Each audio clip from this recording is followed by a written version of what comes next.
It's the bewitching hour, so welcome everyone to the Town of Poughkeepsie Planning Board meeting for June 26, 2025. Please join me for the pledge to start. I pledge allegiance to the flag of the United States of America and to the republic for which it stands, one nation, under God, indivisible, with liberty and justice for all. Thank you. Just as a note, last minute changes on the plans were the New York State distribution and the Giacomo's have been taken off the agenda. So first up is Woods at Cliffdale subdivision. On down, yep. Let's just note that we have. Yep. And as far as the board is concerned, we have one alternate member filling in, Michael, tonight, is voting. And then other than that, we'll have a full board of 7.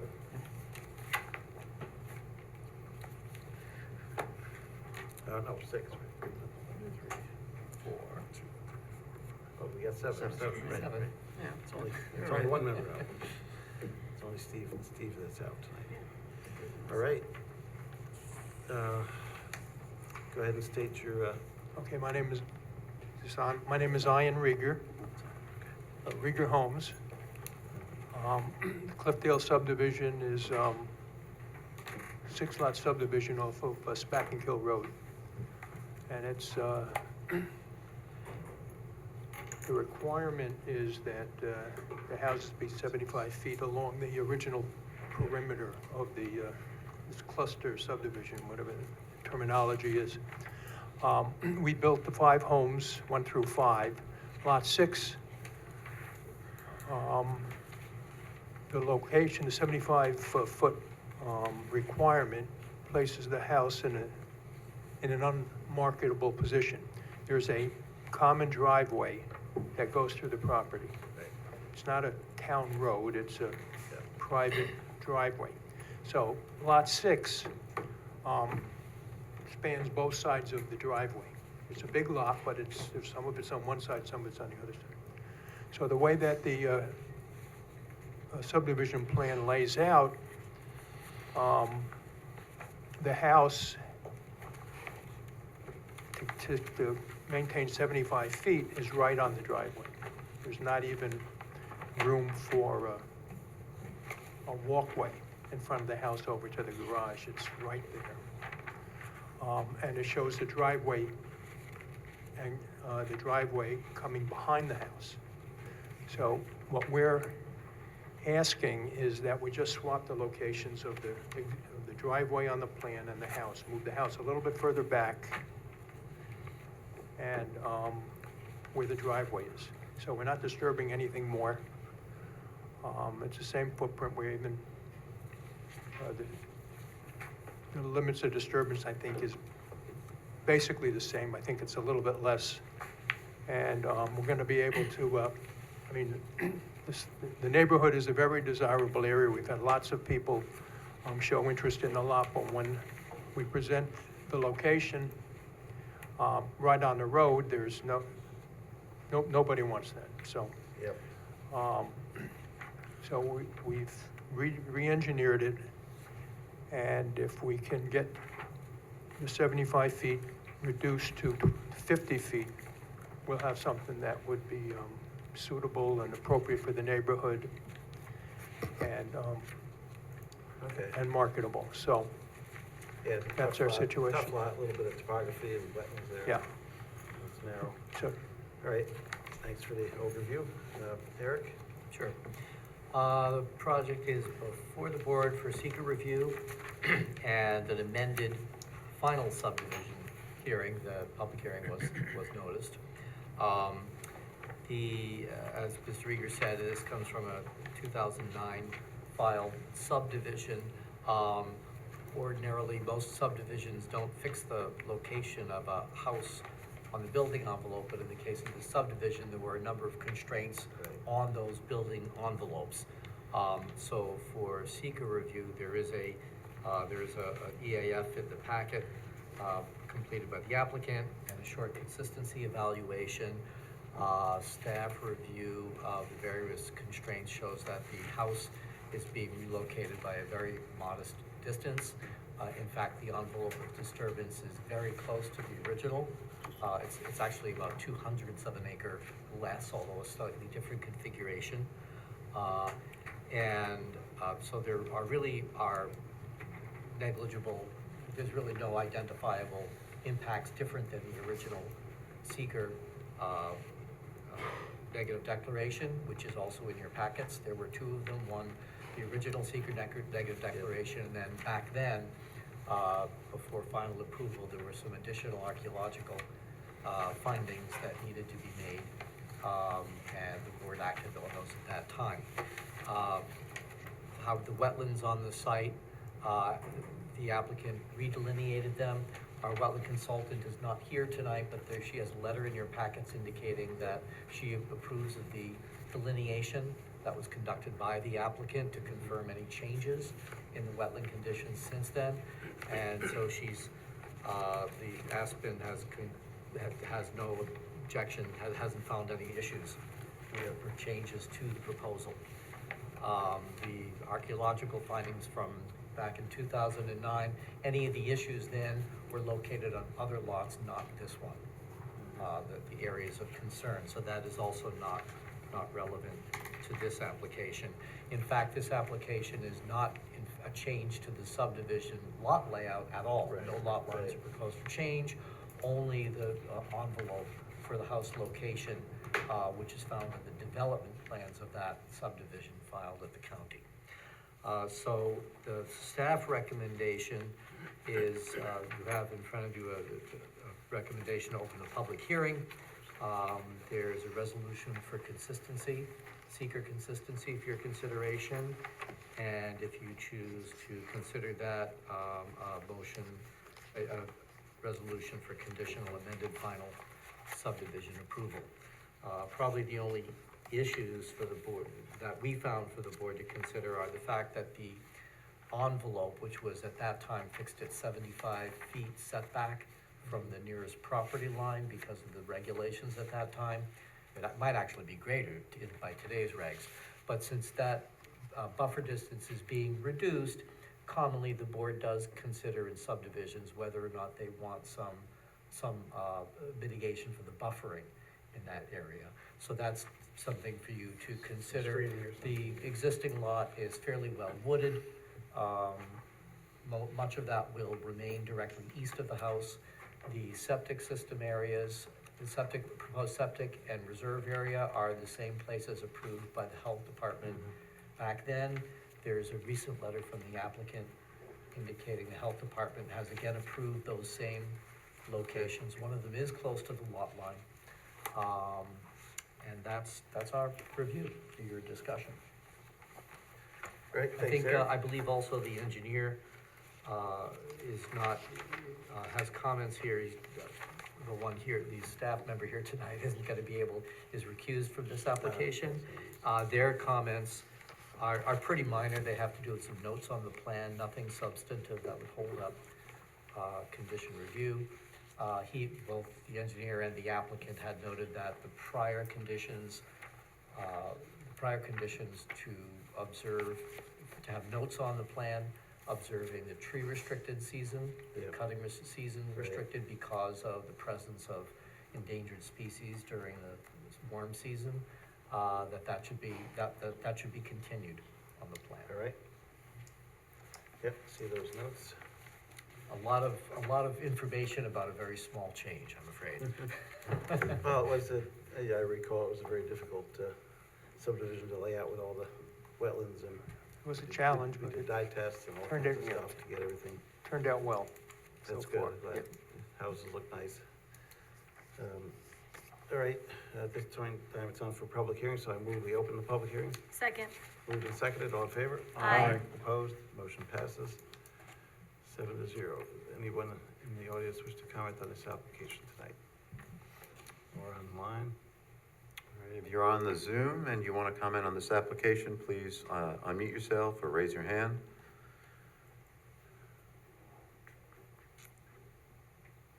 Seeing none, I move we close the public hearing. Second.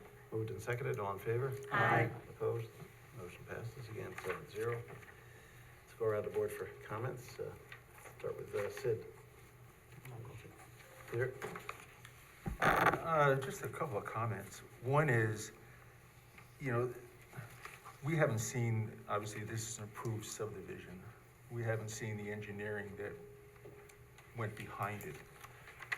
The best way you can describe this lot, I would say, would be ravine. I know there's a very substantial change in elevation from the road to the base of this lot. I'm sure that, technically it's possible to build something there, but I would have liked to have seen the engineering when this was reviewed initially. The second thing is about the question about additional buffer, because of the change in setback from 75 to 50 feet. Because of the change in elevation between this lot and the lot on Dallas Drive, I don't see really what you could possibly plant there that would provide any additional buffering whatsoever. So I would say it would just be a waste of time and money, I think. Dallas is kind of looking down on it. Oh, sure. Yeah. So rather than spend your money, it's not gonna really have any real effect because of the change in Right. elevation between you and Dallas Drive, so. I mean, more important is trying to keep as many existing trees as possible to the west Yeah. to Yeah. buffer the Dallas Drive residents. Thanks. Thanks. Nicole? I mean, I don't really have anything. Ultimately, you'll have to get that variance for that setback, but you already know that, so. Rocco, any- No comment. None. I guess my only last comment is, the secondary SDS is right backs up to that neighbor's pool on Dallas Drive.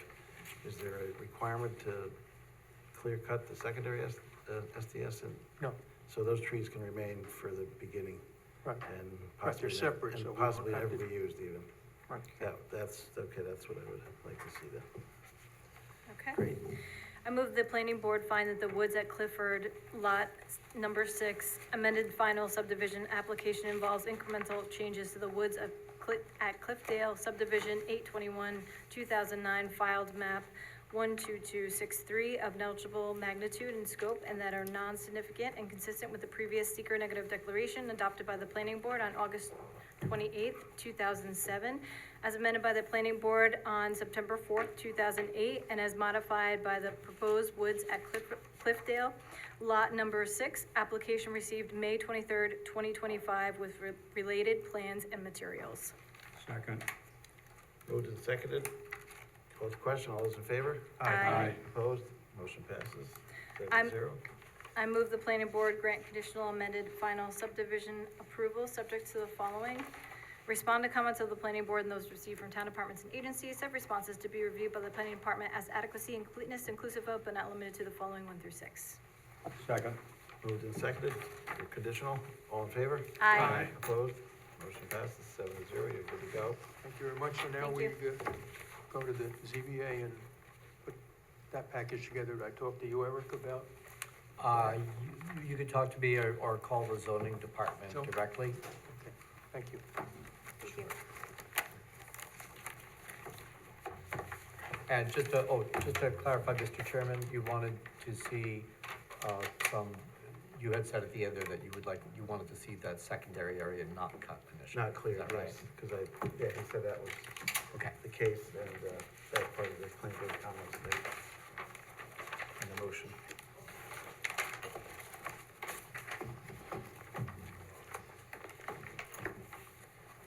All right, Marist University. Gotta get used to saying university. I still say college. Hey, this is I being still write recorded. college.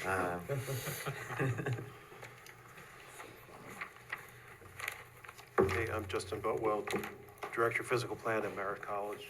John Andrews with Rhodey Slick and Andrews, the engineer for Marist in this project. We're here before you tonight for what we believe to be a very modest site plan amendment for the McCann Center. We are taking an existing practice field, which is essentially a turf field, on the east side of the structure, and want to add NCAA Division I throwing events. Let me see if I get them all. Hammer, discus, shot put, and javelin. Moving across, hammer and disc is here, shot put in the middle, and javelin here.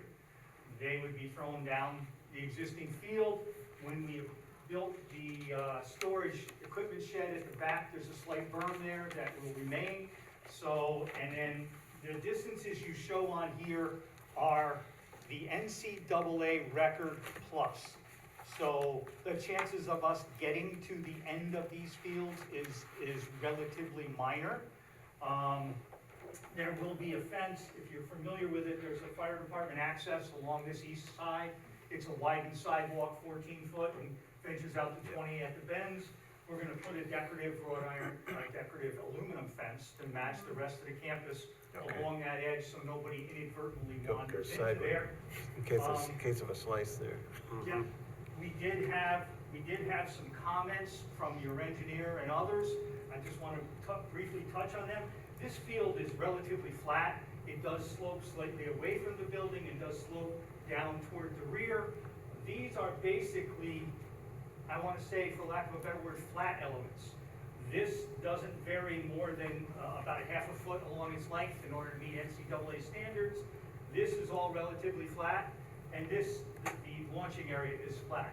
So what we intended to do is match existing grade. There's no substantial changes in grade. We'll basically be taking out the turf field and pouring the concrete slabs right on top. They are concrete slabs, by the way. It's all concrete.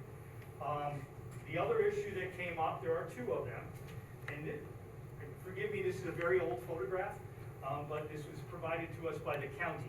Yeah, One of the issues here's the was rail a trail. future connection to the rail trail. Mhm. As you all know, the rail trail follows the old rail line. Yep. It is substantially lower than Marist College.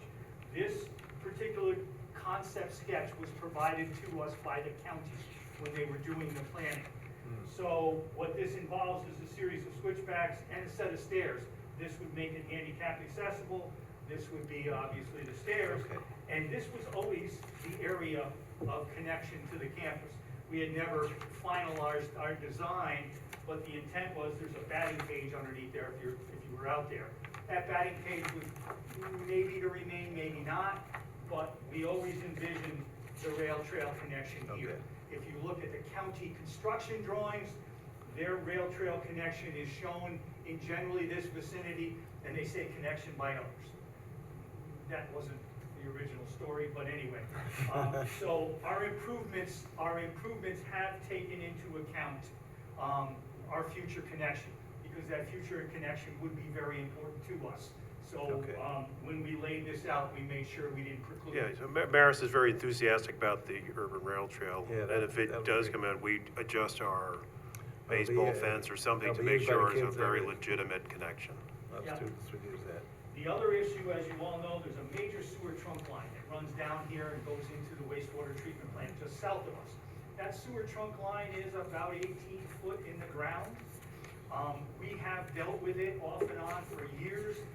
For instance, there are manholes out there. Because it's a playing field, we have covered the manholes. We've made arrangements and have actual physical concrete monuments set, so we have ties to relocate the manholes. We're very familiar with it. And to be quite honest with you, we understand that's there, but if something were to happen and we had to pull out that javelin throw, we're full willing to do it. If you feel we need written documentation, we'd be more than happy to do that. We'd be more than happy to put a note on the drawing to that effect. But we've dealt with that easement through the years, because it basically runs through this whole area. I think we have fences over it. Our major electric line goes over top of it. So Okay. it's not unfamiliar to us. And be honest with you, I don't have the original easement documents. They actually go way back. I guess 18 feet down, it won't get pierced by a javelin. No. No.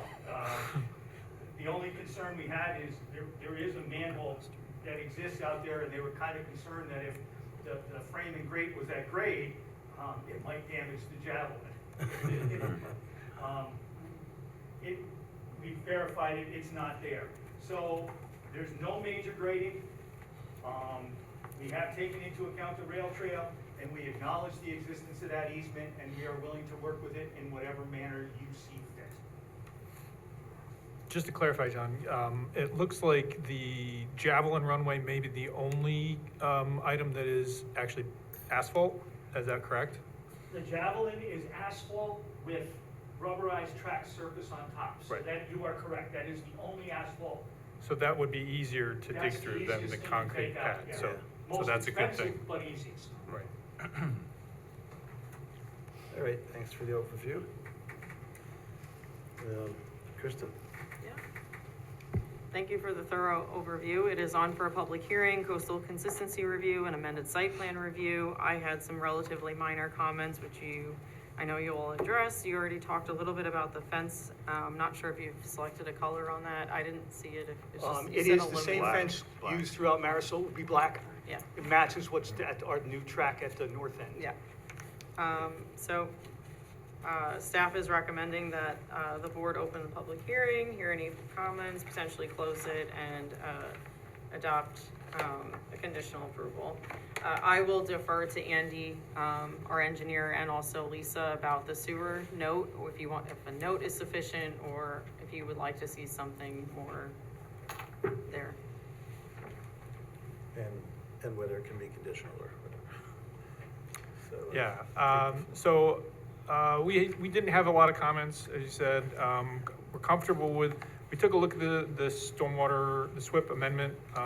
We're comfortable that everything is good as far as that's concerned, so no need for anything to be done there. We did receive an updated grading plan with some spot elevations that kind of addressed our comments and questions about the grading, so that's good to go. The EAF mentioned something about water and wastewater facilities. There's nothing proposed for this, right? We're not moving any changes, it's just Yeah. everything, the McCann Center itself is connected, that's Right. all I intended to Okay. indicate, and since we're amending a site plan, it is connected to water and Yeah. sewer. So that's fine, so nothing to be done there. Just answered our question about the javelin, throw area. I think a note, would be a good idea, just to make sure we're all on the same page that, Marist is okay, with understanding that if somebody has to get in there to take it out, to get to the sewer, Yes. that everybody Yeah, it's good understands, that we're not it's on gonna the put it pla- back. It's on the plan, 20 Yeah. years down the road, you guys have been happy doing Right. the same job, and somebody else maybe need to look at it, so. Ask Lisa what you think. Lisa, you have any comments on that? Yeah, I'm good with the note on the plan also, and we can work out the language after if the board's inclined to do a conditional approval tonight, not a problem. Okay, great. Thanks. All right, sound for a public hearing, so I move we open the public hearing. Second. Moved and seconded, all in favor? Aye. Opposed? Motion passes. Anyone wish to comment on the Marist Field application? Nobody's jumping up and down in the room here. How about on Zoom? Anyone on Zoom for this one? Marist? Everybody's staying muted here, it looks like, so I move we close the public hearing. Second. Moved and seconded, all in favor? Aye. Opposed? Motion passes 7-0. All right, go around the board for comments. Start with Nicole this time. The only thing that was left, unanswered was the bleacher seating. Is that temporary or permanent? The bleacher seating is listed as portable. Okay, so it's We're not intending to make it permanent at this Okay. point in time. Okay. And that kind of is, relates to, we need to see how this is going to be used, and we also need to see what's gonna happen with the rail trail, because Yeah. so it is listed and shown and is intended to be portable. Okay, all right, thank you. All right, Rocco, anything? Nothing. Sharon? Nothing. Michael? Just a couple of quick questions. When you said NCAA record plus, what's the margin of error for something like this? Is it 5%, 10%? I'm just curious. There's no way they're gonna throw past the record. Like, if you look at it, we put a chart on there about the MAC, which is our conference, and we're way behind the NCAA record, and that's longer than the farthest anybody ever threw in the. And I forget what the numbers are, NCAA, so. but you're looking at, I think one of the numbers is 287. I think we have like 290 295 or shown, something like that. 295 shown. So, and then there's the berm. So it's, unless you get a world-class athlete, With the wind behind them, there's almost no way. Or gets bit by a radioactive spider? wow. And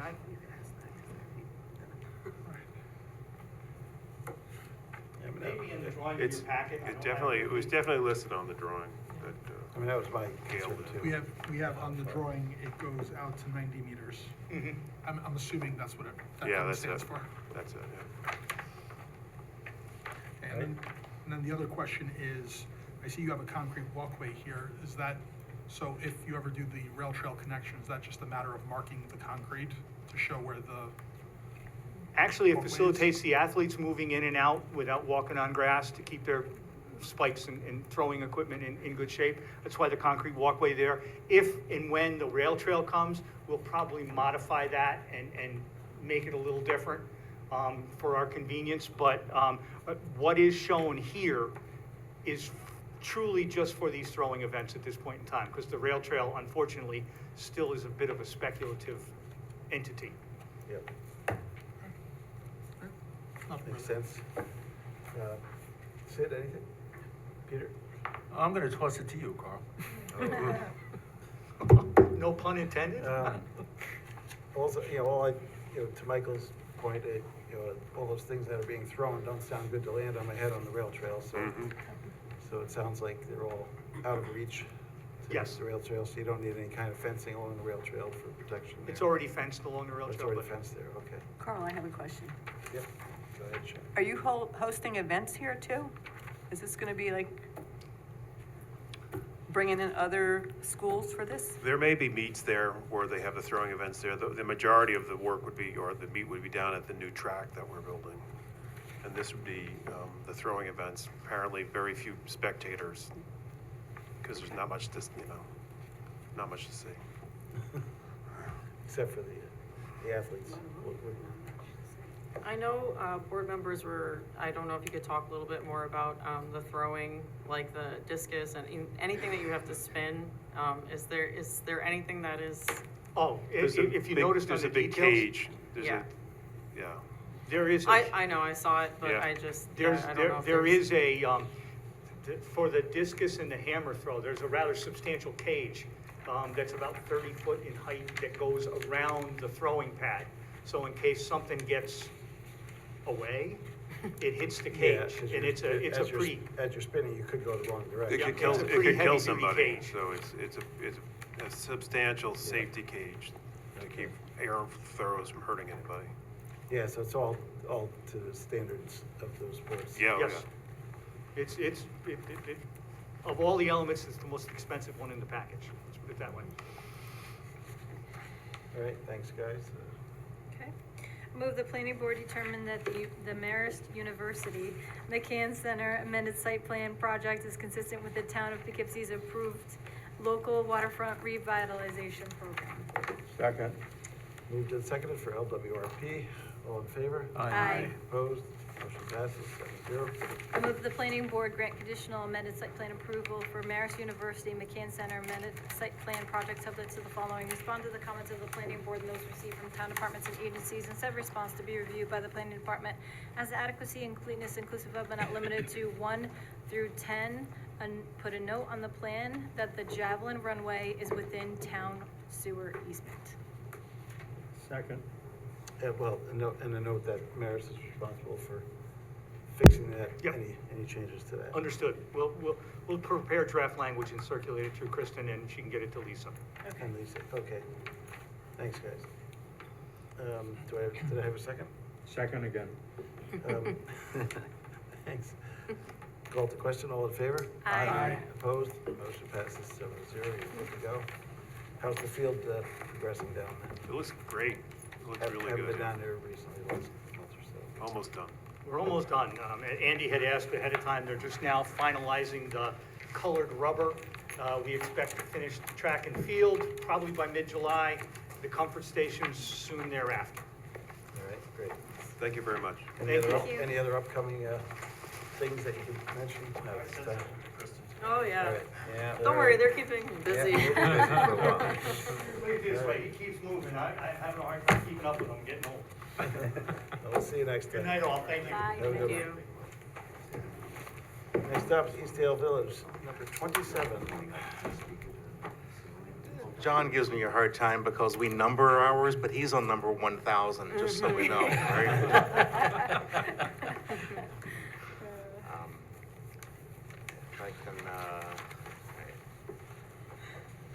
share my screen. Let's see, where am I not sharing? Oh, yeah, no, yeah, I have it here too. Yeah. Yeah.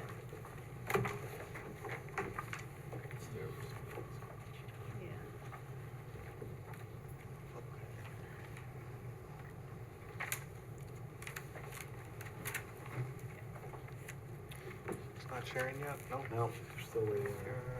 Back. That's right, you're new to this. You know. He's only been here 27 times. There we go. Now we got it. We're up and All right. running. Okay.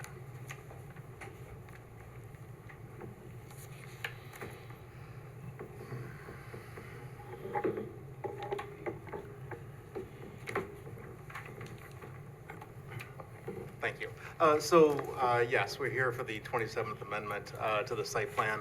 It involves a special permit and a rezoning request, which is in front of the town board. So, a lot of words here, but this is the nutshell of what's going on. We control 1.38 acres of land. It's in the R20 zone. And the proposal is to rezone that from the existing R20 into the MHC zone. That's the McDonald Heights zone that the rest of Eastdale is part of. And that then allows us to apply residential density from that 1.38 acres to Building H, which is under construction. It'll change Building H from a mixed-use commercial resi building with 3,187 square feet of commercial space on the ground floor. It'll change that to an entirely residential building, and so that commercial space will become 4 one-bedroom apartments. So so the rest of this is kind of how we're accomplishing that. To orient you, this is the west side of Eastdale. What I've highlighted here on the side here, this blue area is the 1.38 acres. This is Pizzeria Posto, this is 44, this is Rossi's. The yellow is the land that's owned by the Agros. You might remember that this was all owned by the Agros, and a couple of years ago, you sent us over there to talk about some changes we wanted to do, and so we bought this 1.38 acres. So that's the area being proposed for rezone, and then that density will then land, and this is the east side or west side. This lands on building H, which is under construction right now. Again, it's 3 stories. At the 3rd floor, framing is going up right now. So that's where the proposed density ends up. And this is kind of just a blow up of that area, so you can see the rezoning and how it lays into this whole. It's part of the same lot as this green part. That's really lot 12W, and it's this back portion of it that gets rezoned. The agro piece remains in the R20. The building is really the same, the Building H that you'd seen before. The only change is in the backyard. The 44 is across the front, parking lot's across the back. The only change is that we've added patios in the back, and we've got on the elevations, we've got doors then from these apartments, from each apartment into the patio area to give a nice little area for the residences on that 1st floor. As part of this rezoning, number one, we're asking for a positive recommendation from the board for the rezoning to go to the town board. That recommendation. We have a special permit because even though Building H as a mixed use has a special permit, it requires a different special permit to be an entirely residential building. And then the seeker impacts are really non-existent. As part of the initial application, we looked at the zoning, or at the impacts of a number of residential units to be built above commercial. We've not been able to build as many as we had hoped above commercial. Just they didn't all fit. So we've got 7, 8, 9, 10 extra units that we didn't build. So if this building then becomes entirely residential, some of those units that were to be above commercial will, in essence, disappear, but the impacts are being incorporated into this building. So there's no new, the total number of new units remains the same. So there's no new traffic, no new water, no new sewer. Really aren't any seeker impacts. And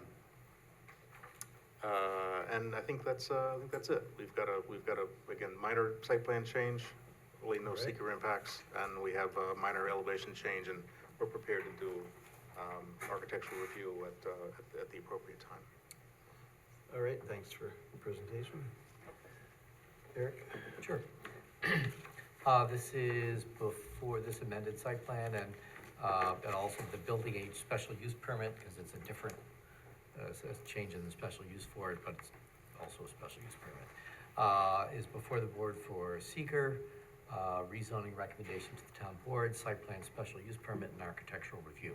As Jeff did a good summary there, there's really two aspects to it. One is the rezoning, which is of vacant land, which does go behind Barnes Drive, homes on Barnes Drive, but it would be incorporated as part of the McDonald Heights development. Our review concurs with Jeff's conclusion that there's really no change to seeker. That area is not terribly developable. It's occupied in part by a stormwater area, and if there was ever going to be a proposal, it would be subject to a separate review by the board in the event of a future proposal, of which there is none right now.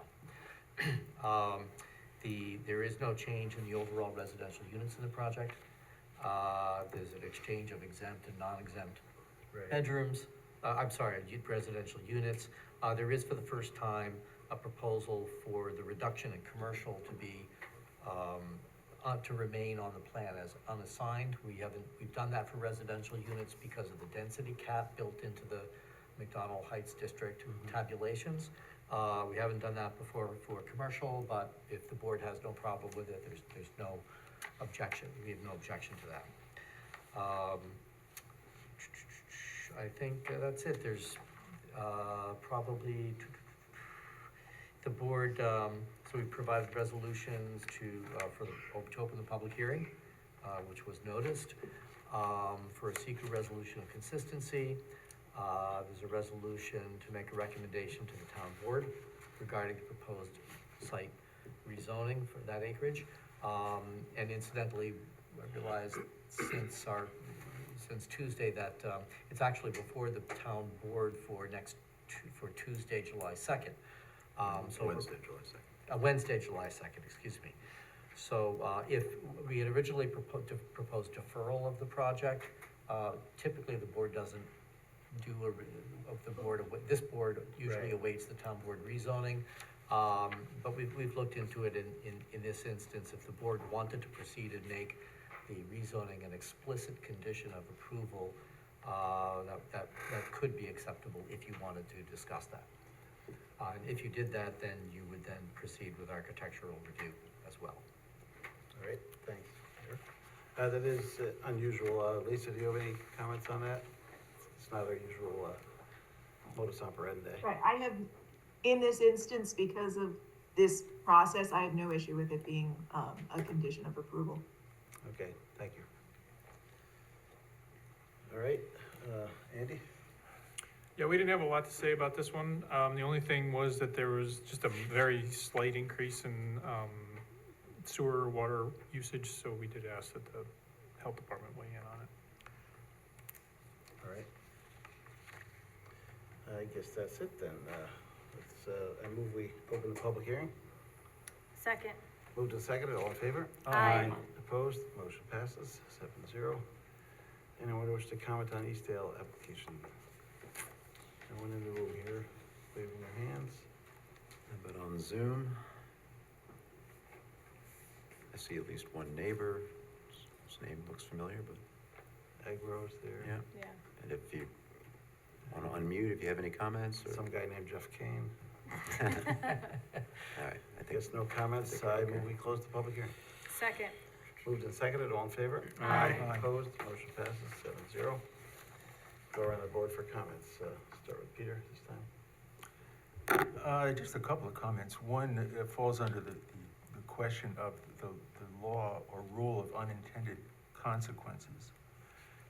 And that is, if the R20 parcel, the 1.38 acre parcel is rezoned to MHTC, what's gonna happen to that parcel in the future? In other words, we're using the content of that parcel right now to parlay additional rental units.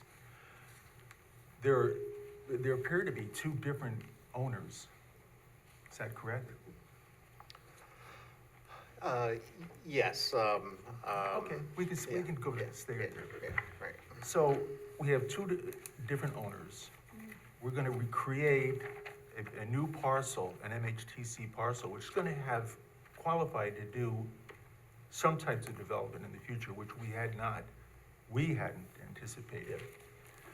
So you brought this up the other day, it really caught my attention, and I'm thinking, really, where do we go from here? I mean, do we have to say, okay, you're getting the benefit of the R20 to MHTC, you're getting those additional units. Are we gonna say, or is it desirable, or is it an option for us to place some limitations on the use of that MHTC parcel, since it's already being used in the calculation of additional units? Are you referring to the density cap that I brought up? Well, the cap, they're fine with I mean, the they're cap, using it toward that, because they but- have the exempt units. And that was one of my Right. questions, I don't know if Jeff can clarify, is there any future, Yeah, I so, mean, it's a little bit of topography and it's behind the pond and everything else, but is there any? And you have, it's a very high, steep elevation also to the west, I guess would be the west side of Any that. potential property, north future side. use of that? sorry, if I can share again, let me just, I think I can.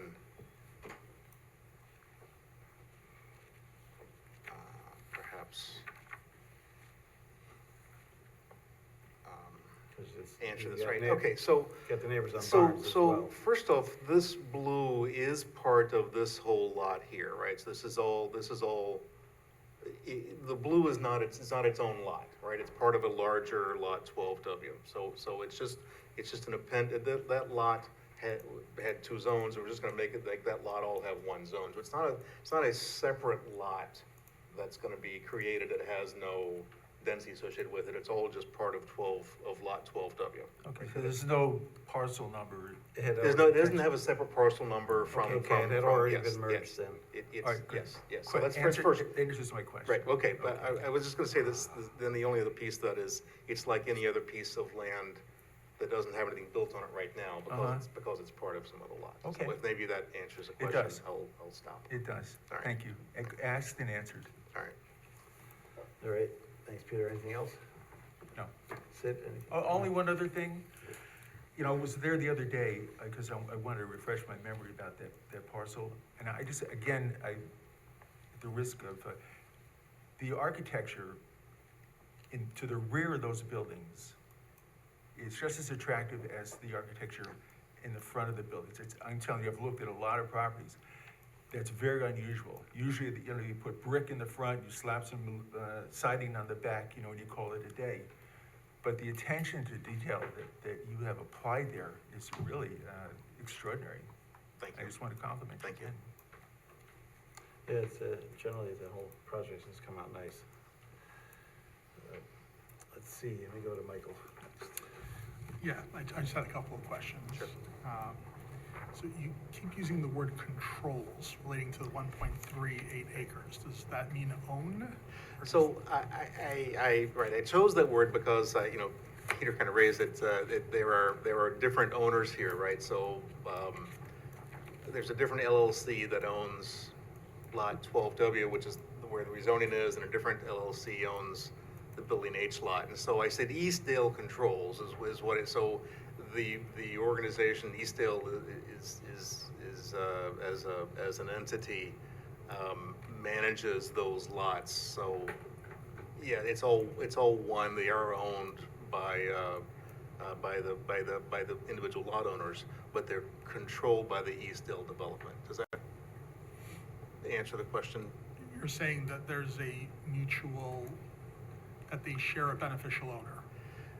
They do share principles. They don't all have the exact same principles, and same owners, but there are similar principles. And there are cross easements which tie these parcels together in terms of, access, water, sewer, drainage, and development potential. So those easements, enable the density from one of these lots to flow to the other lots. So in the future, is it possible, say we do, let's say get the rezoning, we're using the density of this, not really a combined parcel, but of a parcel that's controlled between two slightly different entities. Is it possible for you to convey that lot to someone new who's then going to try to build on it? It is possible to convey that lot, then again, that lot 12W, which includes, this building and the blue area. It is possible to be conveyed. The development potential is controlled, by, the density, document that Eric and I work with, every application that density document assigns the allowable density to be built on each lot. So it has a covenant associated with the lot, which describes the commercial and residential density, which is, allowed, and it's tied into the deed of, and reviewed by the town. So we couldn't just convey this lot and somebody decide, oh, there's some vacant land there, I can build on it. They would actually have to, review what's allowed under that density covenant, and then of course come to this board. So is the town able to enforce the density covenant? In other places, we have, other cities or other towns have, the ability to convey development rights, which is enforceable. Is that what we're doing here? You've conveyed the density, the development rights between these lots, and then the question is the town able to enforce that? I'll just offer some information. Yeah, go ahead. The McDonald Heights Center District was created with the intent of allowing, common development of any number of parcels within that district according to certain rules, the regulations in the MHC district. Those regulations govern the density, of the residential density, and and within certain boundaries, the proportional commercial amounts, for that common plan of development. That's what comes back to the planning board each time that there is an amendment.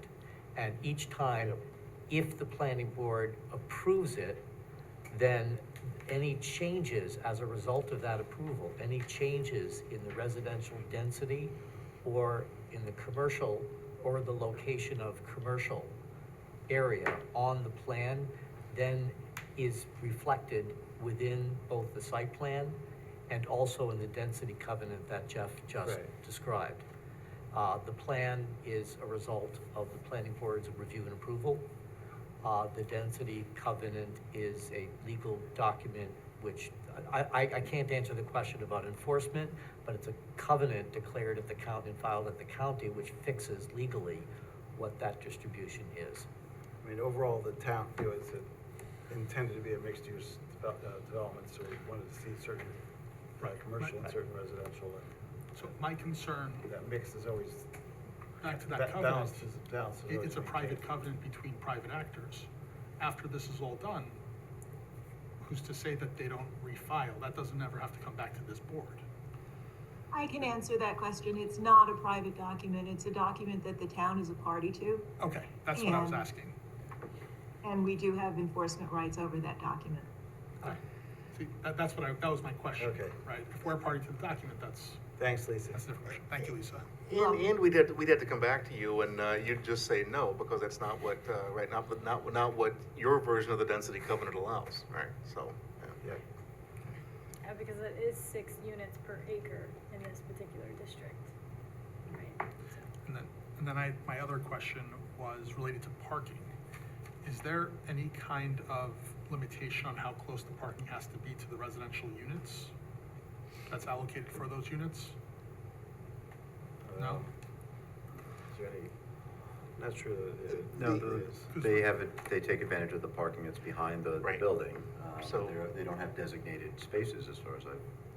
Some- There is the whole parking field back here, and the nature of the mixed use really allows for the commercial in this area, the green and orange here, to use the spaces during their peak period, and the residential will be able to use it during their peak, and because those two peaks don't necessarily meet. So I think the answer about is there a specific requirement, the answer is no. It's up to the board to review and determine if the number and location of parking is consistent with what you want to see. So it's really the board's purview. Has anyone looked into whether changing from doubling the residential units and removing the commercial, if we're changing the peak usage, the overnight parking in that area, is that going to be an issue? I don't think the 4 units is going to. Just the four. There's- This board has Abundance of reviewed parking. changes in the parking layout over changes in the plan with each amendment. With each amendment, the applicant has provided information on the change in the overall number of parking spaces, and distribution is generally categorized east and west, either the two sides of Dutchess Turnpike. More than that, the board reviews the specific layout for the development as a mixed-use development and the board has not seen fit to require specific parking spaces to specific buildings, in part because the district is intended as a mixed-use, multi-use Right. district. But don't think that we're not watching. Yeah, Because, right, you know, it's- yeah. you have gobbled up those spaces. I mean, We had some land banks areas of parking as well, which some have been built as well, Okay, so there's generally sufficient parking there. that's all. Those are my two questions. Thank you. All right, thanks. Oh, just a point of information, with this proposal, one of the points I picked up on in the review is that the combined parking demand as a result of this change was projected to decrease by a total of 13 spaces on the east side of the development, no change on the west side. So the commercial would be heavier on parking than the residential. But the question was really to peak, I think, was what I think your question, and Right. yes, which is a real question, a real concern to us. 4 additional units, we don't think will have any issue during the residential peak. There's plenty of parking in that lot back there when the commercial is not in business. So we think we're good. Right. Okay. All right, good to check. Sharon, anything? No, Rocco? nothing additional. I don't think so, no. I guess my main question was, was there any future plans to build anything on that parcel? And there are none, and yes, it's got 2 stormwater basins on it, and the part that's not stormwater is up the hill. I don't think that'll ever be developed, and we can put a note on there, but if we ever want to develop it, then we'd come back and say, can we remove the note? So Yeah. I mean, we don't really, I don't really think we're ever gonna build back there. Yeah, it's But if difficult you want us access to and from where do you something, go. we'll do more, right? That's All right. All right, so just this as well, right? Oh, wait, did I close the public hearing? Yeah, you already did that. Are we doing this or this? You still gotta go with the closed. Okay, all right, okay. All right, so I move the planning board find the Eastdale Village application for the 27th Amendment site plan and building age special use permit involves incremental changes to the Eastdale Village project for negligible magnitude and scope, and that are not significant and consistent with the previous seeker findings adopted March 15, 2018, and amended September 17, 2020, as modified by the proposed Eastdale Village application received May 23rd, 2025. Second. Moved and seconded for seeker, all in favor? Aye. Opposed, motion passes 7-0. So we still want to do this as well? Yes. Okay. I'm, right? Yeah, I think, anybody okay with positive recommendation? Positive, Yes. neutral, or negative for town Yeah. board? That's positive, I think. Positive? Okay. Okay. I move the planning board convey a positive recommendation to the town board regarding a proposed change in zoning designated for a 1.3 acre portion of Eastdale Village Lot 12W, part of tax parcel number 6162-04-713324, located at 45 Eastdale Avenue, north from the R20 residential single-family 20,000 square feet district to the MHC McDonald Heights Central District. Second. Moved and seconded for the recommendation. All in favor? Aye. Opposed? Motion passes 7-0. I move the planning board grant conditional amended site plan and special use permit approval for this application, expressly conditioned upon approval by the town board on proposed rezoning, and direct the applicant to respond in writing to comments of the planning board and those received from town departments and agencies. Said responses to be reviewed by the planning department as adequacy and completeness inclusive of but not limited to 1 through 6. Second. Moved and seconded for conditional. All in favor? Aye. Opposed? Motion passes 7-0. Good luck with that. Thank you, architectural. And then there's architectural Yep. review. We saw a little bit of it there, but let's go through it in detail. As I said before, so this is the revised architectural review for this building. There are no changes in the material. The front is the hardy Arctic white, is see the white material. In the inset portions where it's set back is the hardy iron gray. And then the doors, although they're not hardy, they've color matched the hardy country lane red for those doors, and that remains consistent with the prior approval. We have reduced some of the lighting across the front because we don't have to light a sign anymore. So that's I think that makes a little difference across the front. In the back, the only changes there are, you can see kind of this short wrought iron fence around the patios. And then these, which were windows, are now doors out into patio. So the 4 units each have their own little patio area, 1, 2, 3, and 4. So that's the only change. The materials remain the same with the Arctic white, the iron gray, and the country lane red on these 2 doors only, not the patio doors. The 2 sides remain the same. Again, same materials. There's no iron gray on the sides. This is the Parkside Drive side. Again, same materials and colors, and this is the alley side between I-10 and Building H. Again, same materials of the Arctic white and the country lane red doors. So again, it's all the same with the exception of these doors along the rear. All right. Yep. Not too many significant changes. Anybody have any objections or suggestions? I move we accept architecture as presented. Second. Moved and seconded. All in favor? Aye. Opposed? Motion passes 7-0. Keep on constructing. Will do. Thank you very much. We appreciate it. Appreciate your help. All right, this time, there's a few adjournments that we need to do. Start with 7 Springside Avenue. I move we adjourn the public hearing to July 17th, 2025. Second. Moved and seconded, all in favor? Aye. Opposed? Motion passes. For 51 Vassar Road, I move that we adjourn the public hearing to August 21st, 2025. Second. Moved and seconded, all in favor? Aye. Opposed? Motion passes. 160 Salt Point Turnpike, I move we adjourn the public hearing to July 17th, 2025. Second. Moved and seconded, all in favor? Aye. Motion passes. Inwood Avenue Townhouses, staff recommends that the planning board adjourn the public hearing to August 21st, 2025. Second. Moved and seconded, all in favor? Aye. Motion passes. Spark Car Wash, Okay, staff recommends the planning board adjourn the public hearing to August 21st, 2025. Second. moved and seconded, all in favor? Aye.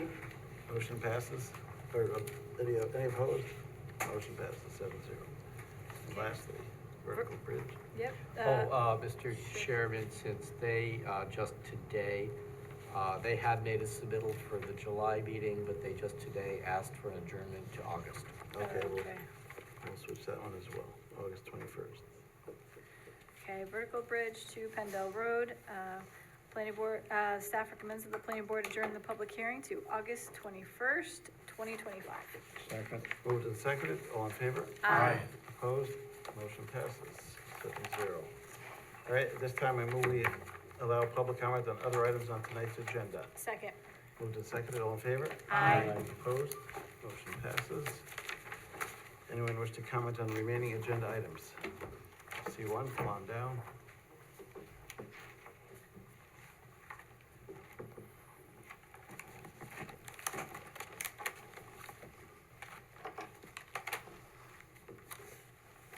Good evening. My name is Kevin Buckland. I'm here to comment on item number C2, Kensington Lane, Lot 56 subdivision.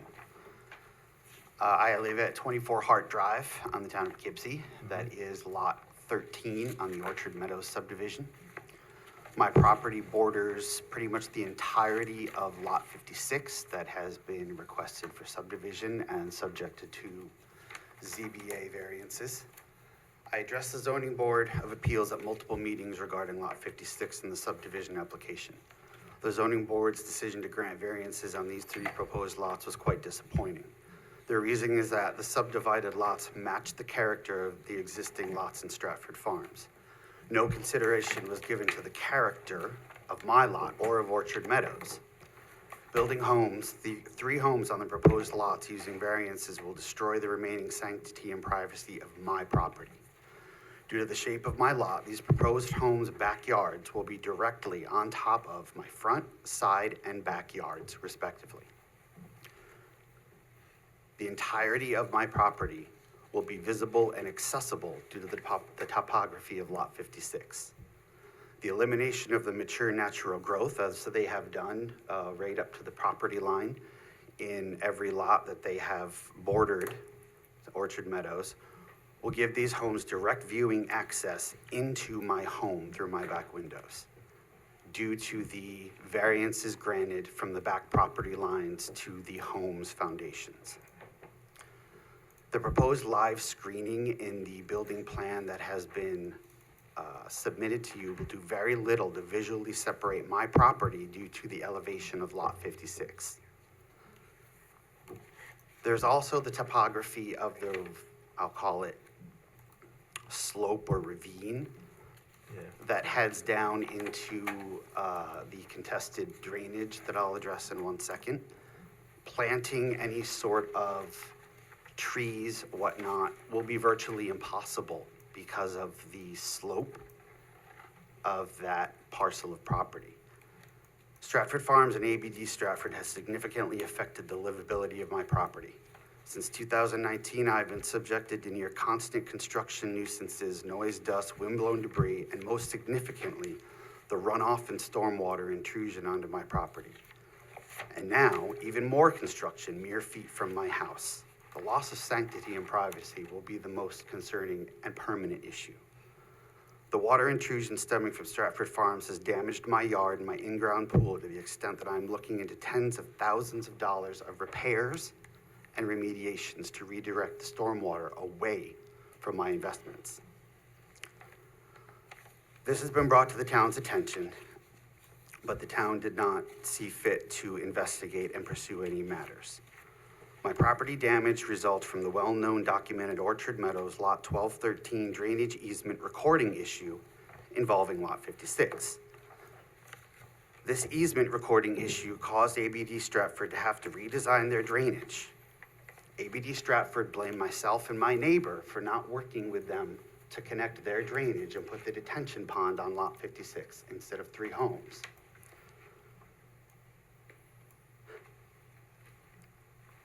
They have yet to produce a crossing agreement from Central Hudson over the Iroquois transmission line that runs on the border of my property in Lot 56. So I'm being blamed and my neighbor are being blamed as reasoned on the zoning board appeal documents for an issue that we didn't create.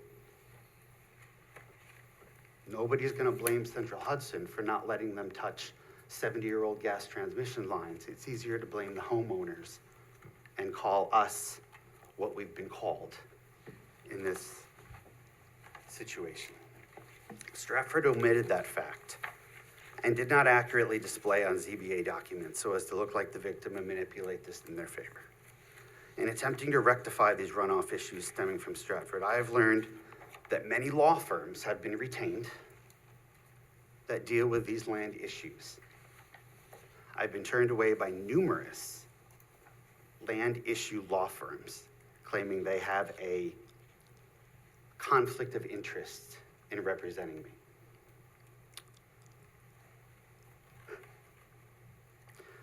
Stratford Farms has ruined my property. ABD Stratford has insulated themselves from being held responsible for their impact to the surrounding properties. They have told false truths when it suited their needs, and they falsely blame myself and my neighbor to get what they want. Now they're trying to shoehorn 3 homes into 1.10 acres, mere feet from my home, elevated above my property, that puts my backyard, my pool, and my home on full display like a stage in an amphitheater for these homes. For years, I've asked myself, what does Dan Garin have over the town that ABD Stratford gets everything approved and pushed through? So far, Central Hudson is the only one to say no to Dan Garin. When will the town tell Dan Garin that he has made enough profit off destroying my property and my investment in my home? Please reject this plan and force ABD Stratford to do better by being more reverent to existing neighbors. Thank you for your time. All right, appreciate your comments. We have to, drainage comments, especially concerning, we'll have to go through that. They're on for discussion tonight. All right, anyone else wish to comment on other items on tonight's agenda? Seeing none, I move we continue the meeting. Second. Moved and seconded, all in favor? Aye. Opposed? Motion passes. First up is this one. The New York State distribution has been removed from the agenda. So Stratford is up next.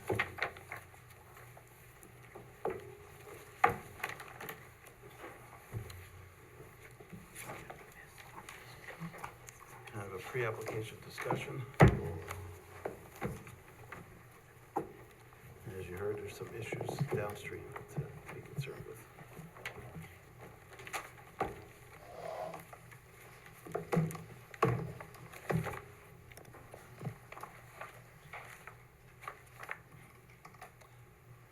All right, go ahead. You gonna share your screen at all? All right, wait for that.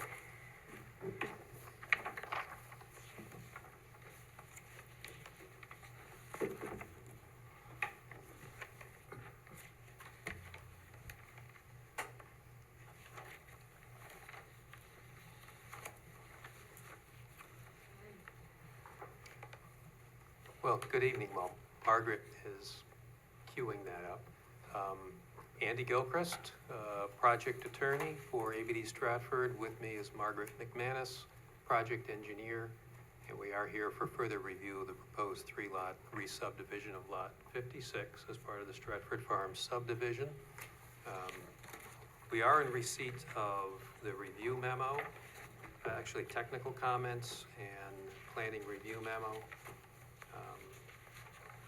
I'll let Margaret, by and large, address the technical comments. I would simply say it would appear that most of the engineering comments are technical in nature.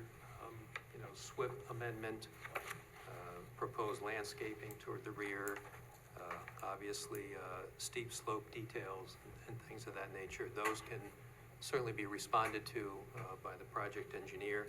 It did not seem to be any additional department comments on the submission that have been made. We know the planning department has gone through. This meeting is being recorded. has gone through it. You have to turn off your microphone if you can. Or turn your volume way down. There you go. Avoid the feedback.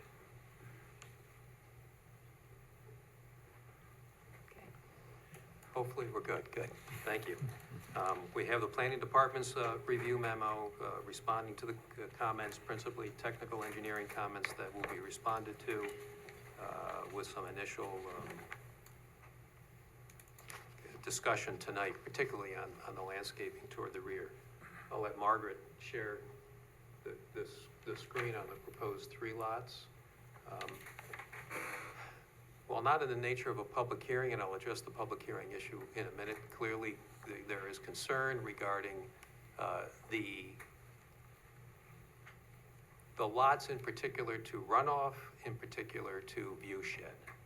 I'll confirm that the Zoning Board of Appeals did grant the requested variances. As the board may recall, when we were here before, there had been a determination by the zoning department that this did not comply with current zoning. We did bring that to the Zoning Board of Appeals. They did uphold the zoning department's determination, and we respect that, but they did review and grant the required area variances that would permit the proposed three-lot subdivision with the proposed house locations. So zoning is addressed through the requested area variances that were granted by the ZBA. We're here for the subdivision review. Good to let Margaret step through that, and then we'll talk, if we could, on procedure when she's completed. Thank you.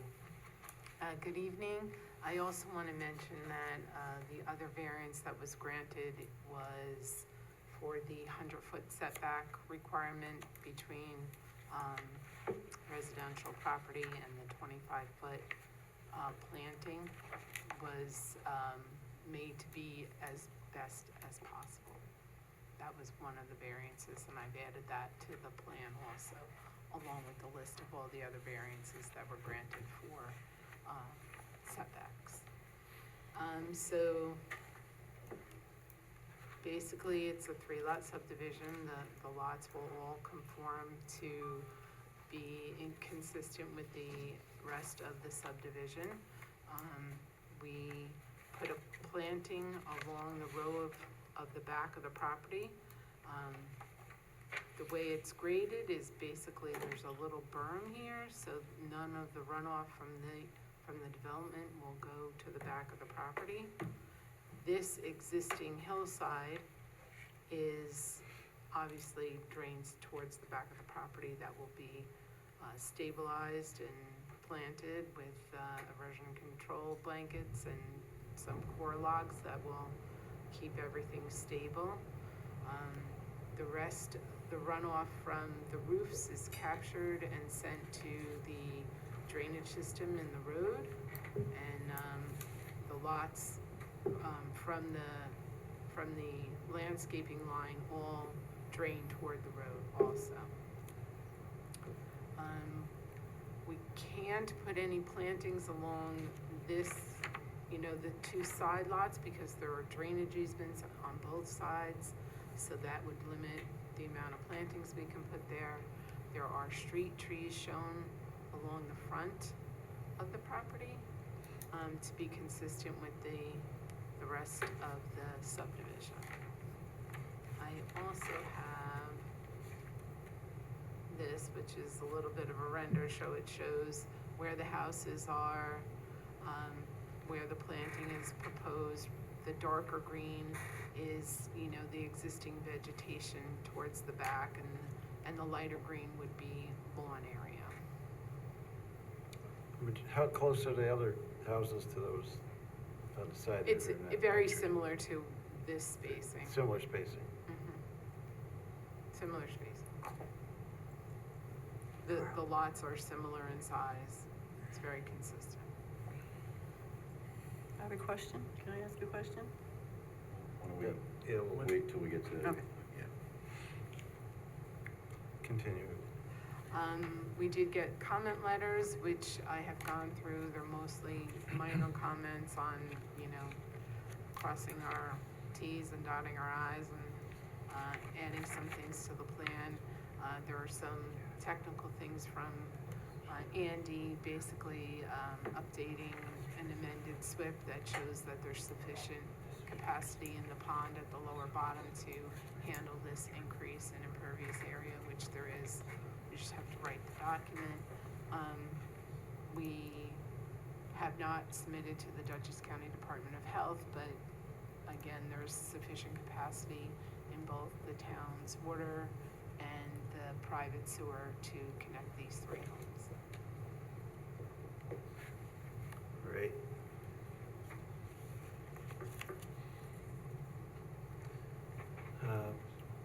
Go to Eric, board's recommendation. Sure. Let's see, the planning board left off on this application in October of 2024 when they were conducting a pre-application review, and at that time, the pre-application review was determined to be incomplete, and the board required additional information. Now here we are, many months later. A lot of that information has been provided. At that time, there were also questions about, it was proposed at that time for development under the cluster subdivision R20 regulations that applied to the original subdivision. The application has been amended before the board to reflect the underlying R4A district. And it was determined that this lot was not part of the open space from the original subdivision. That was a concern. And the zoning board has considered and acted upon many of the dimensional requirements and approved numerous setback variances to make so that the lots could be consistent, reasonably consistent with the others in the Stratford Farms development. So before the board tonight is the chance to complete the pre-application discussion. Staff feels like the information has been presented and is now amenable to review, a seeker review under the R4A regs, and with the zoning board's action completed, and a preliminary major subdivision review. It is a 3-lot subdivision, which is defined as a major subdivision of the lot as it would be in any other subdivision. The thought is to conduct the seeker review as an uncoordinated action, as the zoning board has already taken one step in review of this, on this action. I mean, that was a concern that the ZBA, they've gone to the ZBA at this point. Correct, so they've already done that. So if the board concludes that it is finished with the pre-application, looking at it, we don't have, most of our comments are technical, relating to technical completeness of the subdivision plat. There's not much of substance for discussion by the board. You're perfectly free to do so. I would draw your attention, the one issue that we thought was deserving of board discussion had to do with the setback that was mentioned from the rear property line, where they did receive relief from the setback.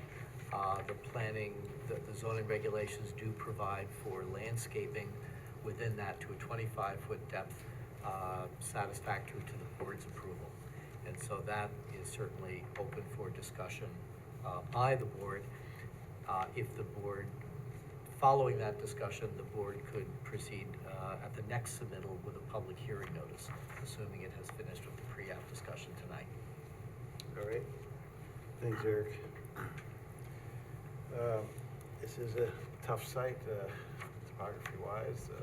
Andy, what say you? Yeah, well, just to start off with, a SWIP will be required, SWIP addendum will be required for this project. There is an existing SWIP for the overall development, and because this is kind of part of a larger, what's called larger common plan of development, we are requiring them to incorporate this into that plan. This will be the second addendum to the SWIP that's been prepared. The first was when the original pond that was at this location was removed, and all the runoff that was directed to this location was rerouted to the existing pond along the Stratford Drive, near the Pleasant Valley line. And you think that's working effectively? Because we were hearing from the neighbor that there's To runoff my- coming down the hill, maybe that was, To my knowledge, all runoff is being collected and rerouted to that other pond. I am not aware of any other existing drainage issues at this time. maybe that was during construction or when they were first making it, I don't know. That I am aware of, that there was an issue during construction, and that is part of the reason for my other comments related to erosion sediment control, that we need a very robust plan for that, to make sure that there are no issues again. Those are the gist of my comments. We're looking for some other construction details. We have some comments about the sewer and water connections.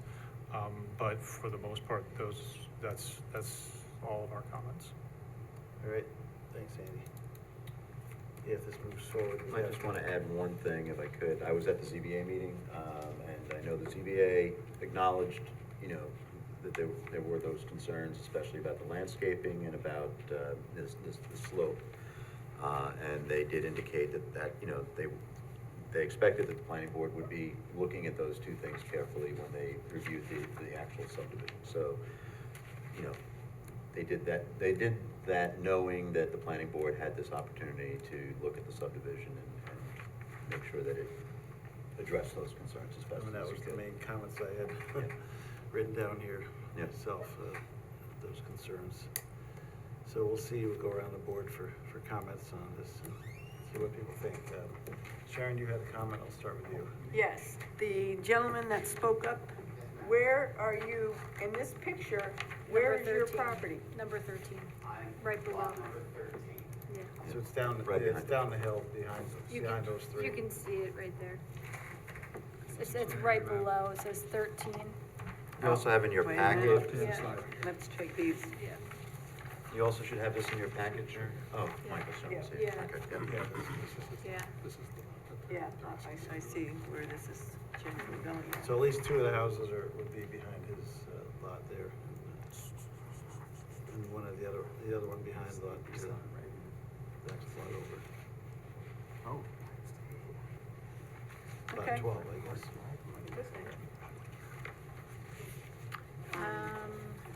So Let's here, see. if you, on the screen, Oh, yeah. here's Not- the site of not for the this three-lot one, no. subdivision, and these are the two lots below. Yeah, it's good to show that too. Yeah. So lot number 13 is the gentleman who spoke earlier, and 12 is another neighbor. And unfortunately, the whole area is just coming down the hill fairly steeply, so that's a concern. Anything else, Sharon? No, that was it, thanks. Michael? Is this a situation where a tall privacy fence could be installed between the houses and the, I guess, the line of plantings there? Not tall enough. I don't think a tall privacy fence, probably a tall plantings would be good. Yeah, Like, that's, we picked hollies, which are beautiful but may not be as tall as we want, but we can take a picture from Hart Road through the gentleman's property and inset where the house is gonna be to figure out actually how tall we need to have the plantings I between. mean, right now from his property, you can see houses on the other side of the street there, coming up, on the other side of your, Right.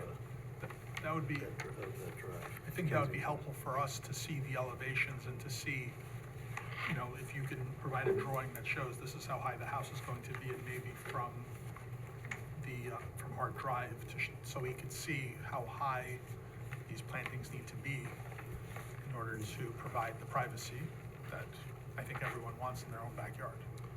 I mean, perhaps something like, some evergreens or whatever that's. So the hollies More are substantial. evergreen? Always are. The hollies Okay, are I wasn't sure evergreen? how, wasn't sure They don't get very big. how We tall may they- wanna throw yeah. some, thinking- you I'm know, thinking like giant. Norway spruce or something. Well, the giant arborvitaes probably grow the tallest, so, they go 40 feet high. So they would All right, we'll, Also, the house is significantly lower, so I don't even know if you'll see the houses. Margaret, maybe you could provide, You to will. Michael's point of wanting to see what it's like, could you provide a cross-section? Yeah, Cross-section and a vertical? cross-section through. Vertical elevation. From Hart through the back to show through the gentleman's house and Mhm. through to ours. I think to show that'll the make it elevation. easier to visualize. Right. It would, and can you, when you do that, Margaret, also show the location of the existing homes on 12 and 13 on Hart Yes. Drive? And where the new homes would be? As I understand it, correct me if I'm wrong, we're not talking back-to-back houses? There are existing homes in Stratford Farms behind the homes on We have 12 and that, 13? we have it right. Oh, okay. Yeah, we could see Yeah, that. yeah, we do Yeah. see it. Okay.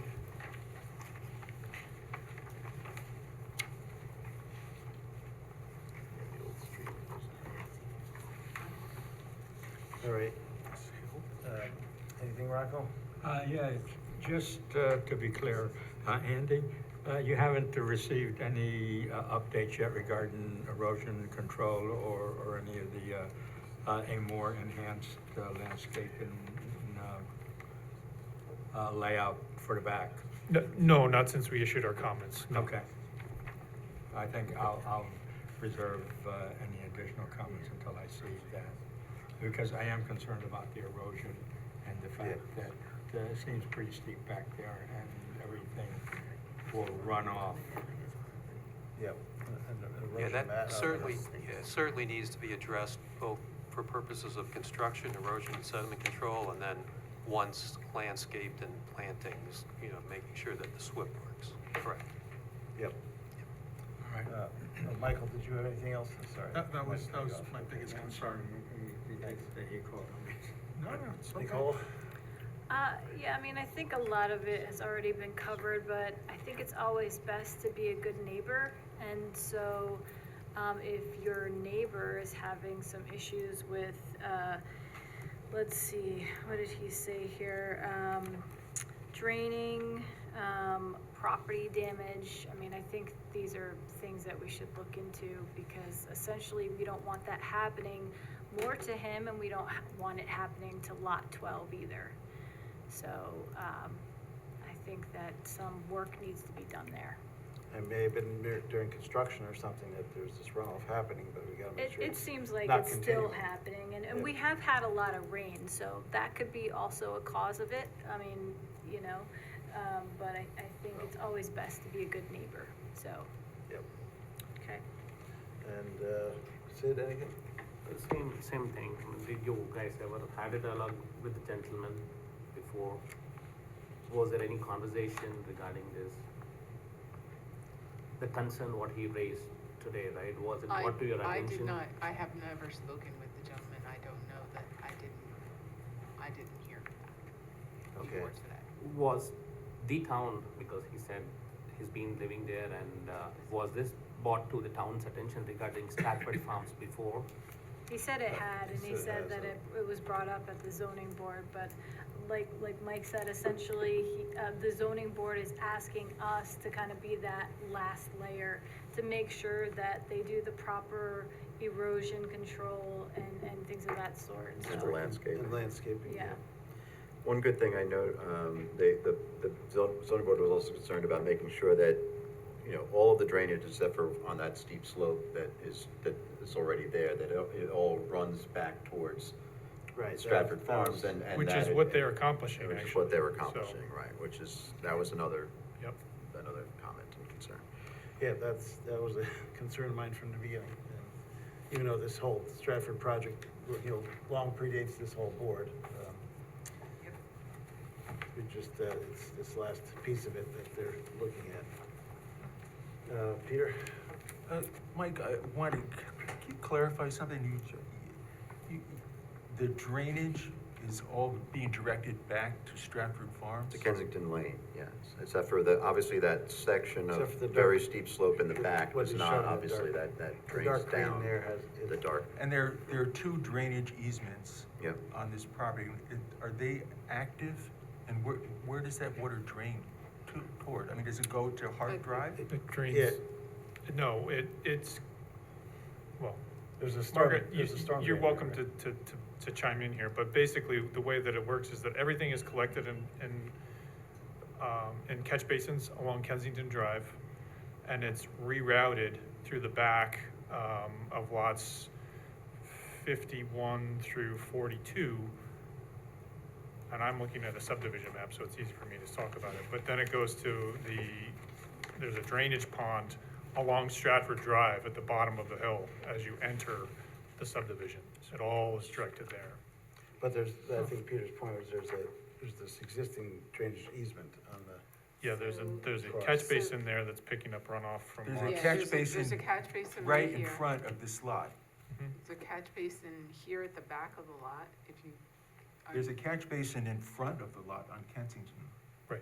Yes, so the Unless it's catch been moved. basin in the back of the That's lot another one. collects water and sends it to the front of the lot, and that all goes down to the stormwater basin. Okay, well, On Stratford Drive. you're gonna have to take a very, very close look at this, I mean, because this lot already has slopes on three sides, It's draining toward Mr. Buckland's property, and, we're gonna have to take a very close look at that, number one. Number two, there is no way, because of the steep slope going toward Mr. Buckland's property, that can be buffered. I mean, there are no trees that can be planted reasonably that are gonna make up, and there's no fence. If you go to that property, you'll see it's a ravine, and there's a very sharp change in elevation between the proposed lot and Mr. Buckland's lot. And I don't see how there's any possible way, although there may be, of providing a buffer between those two lots. I think it has to be more on the level side, on the on the lawn upper side, right? It's on the never gonna be on upper the side. steep slide. Right. You only have so much room. You have Yeah. a setback from Kensington. Yep. Is the topography lines on this, what you're showing now, is that current topography, or is that gonna be regraded? There's existing, no, this is pretty much current. Okay, so it's not being regraded to be steeper or anything than it is now? No, we did tweak it a little to make, more of a berm and more of a swale towards here, To so push that the water, everything yeah. goes that way. Push it Then- towards Kensington? Yeah, and everything goes towards Kensington. It either goes, the only part that continues to go towards Hart Drive is everything that's below the landscaping, because that Right. is already going that way. Yep, so that kind of divides itself between lots 13 and 12 here. Yep. Yeah. Margaret, are those contour lines on the map that's displaying now, are the contour lines in that orange area on the neighbor's side of the plantings, are those proposed contours That's for disturbance, or are those existing Those appear to be contours existing. remain? They're, They exist. they're existing with some proposed on top of it, just to smooth everything out, because it's, I would suggest Very anybody jagged. who hasn't visited this site should take a drive over there. It's the only way you can really get a sense of the change in elevation between those proposed lots and Mr. Buckland's lots. I mean, looking up from Hart Drive, you can see the lots, the houses right on the other side of Kensington at this point. So I actually have a follow-up question. When the construction as proposed is done, you plan on leveling the lot to make it flat, or is it going to drain in a particular direction? so the part on the screen that is in orange does now and will continue to drain towards Hart Drive. Everything on the other side drains towards Kensington. Currently, but when you do the But work, I can't, That's it. I would have to build a 20-foot retaining wall. Yeah. Well, correct me if I'm wrong though, Margaret, everything is, in the back of the lots, it's draining towards that catch basin that's already there, right? It's being directed to that, which is then sent back to Kensington. Am I wrong? How can you send it back to Kensington? I mean, water That's doesn't where that flow catch basin uphill. goes, it Yeah, goes to this Kensington. catch basin right here goes towards Kensington. This part of the slope already slopes that way. Right, but everything else slopes? Okay. Everything here slopes that way. Everything, and this stuff used to run along that way, but not all of it. It slopes this way. All right, we'll have to, Andy's gonna be taking a close look at this, I know. Yeah. He's good with that. I'll look at the areas that go in each direction need and to, make sure that we can capture what we. Yeah, I mean, I think the key is that try to send as much flow to that catch basin as possible. Exactly. And if this moves forward, we also need to make sure of the landscape screening, whatever we can do there along the back. The landscaping is not gonna, it's impossible. If you visit the lot, you'll see what I mean. The change in elevation, I've there's no way that a been tree there or a multiple fence. times, but it's Yeah. a drop off.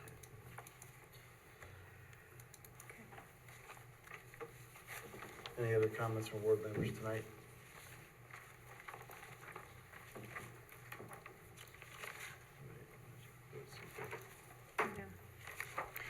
I move the planning board make a preliminary classification of the project as an unlisted action per seeker 6 NYCRR Part 617, and the planning board will conduct an uncoordinated environmental review. Second. Moved and seconded for seeker, all in favor? Aye. Opposed, motion passes. I move the planning board determine that this application is incomplete and to defer, action on this application subject to the following: respond to the comments of the planning board and those received from town departments and agencies, and said responses to be reviewed by the planning department as adequacy and completeness inclusive of but not limited to the following 1 through 9. Second. And, okay, 9 is all comments from the planning board tonight Yeah. that we've discussed. Okay. All right, moved and seconded, all in favor? Aye. Opposed, motion passes 7-0.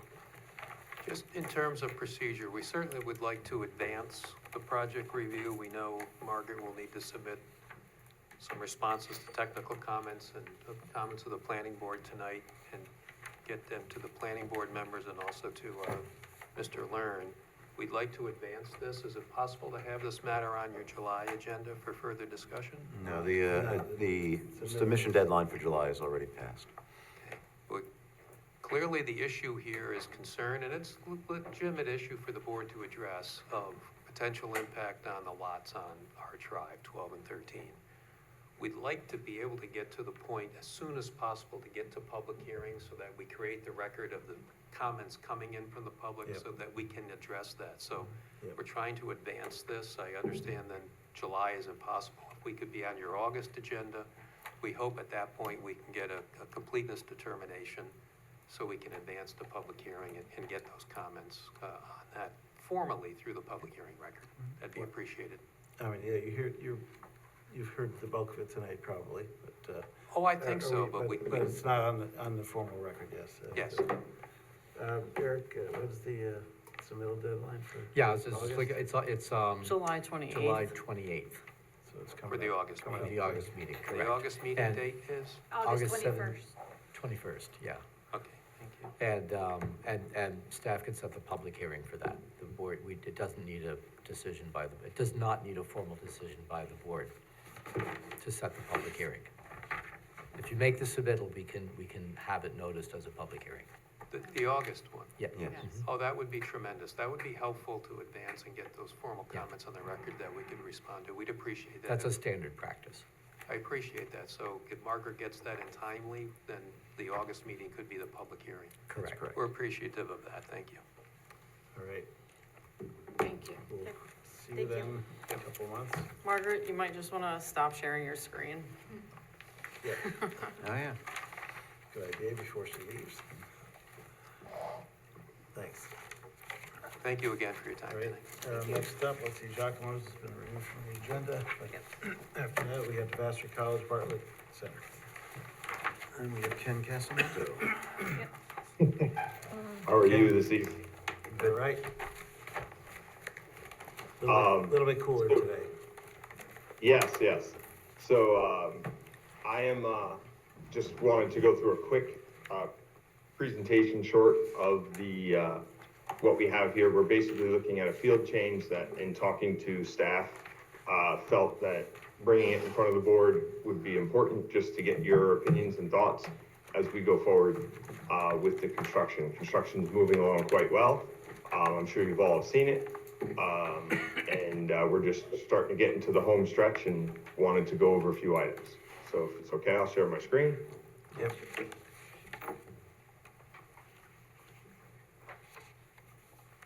All really looks nice.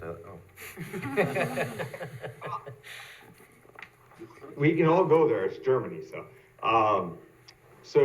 As you know, the site plan, that was approved before you, we have several, 5 different items on the, field change that we wanted to discuss this evening. The first is the proposed sculpture garden, and revised walkway, as noted here.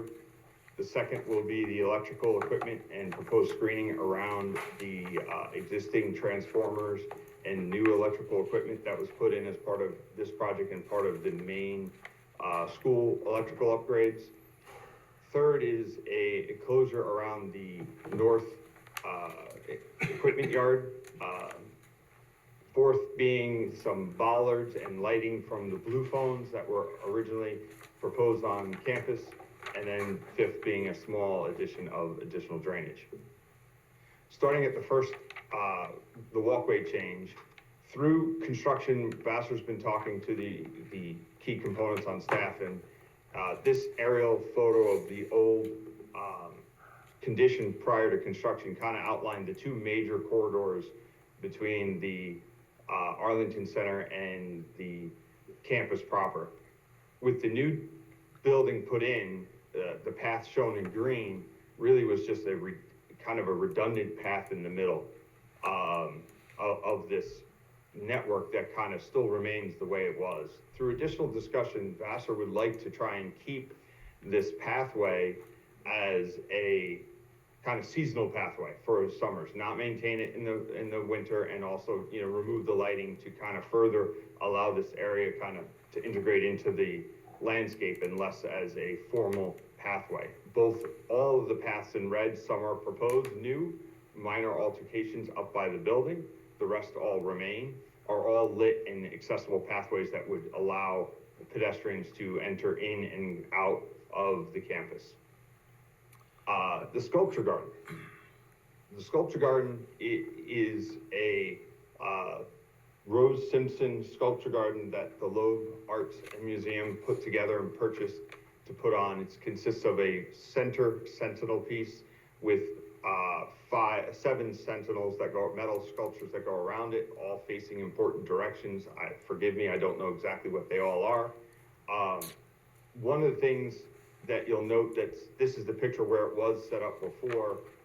This does have mulch around the ring. It was determined by them, and also this has to do with the Stockbridge Munsee Band of Mohegans tribe that is helping provide some plantings, medicinal plantings to go in the middle, that they want this to be as consistent with nature as possible. So that will be more of a ground cover grass type mixed, less of a wood chip. There's no metal ring or anything like that with metal edging.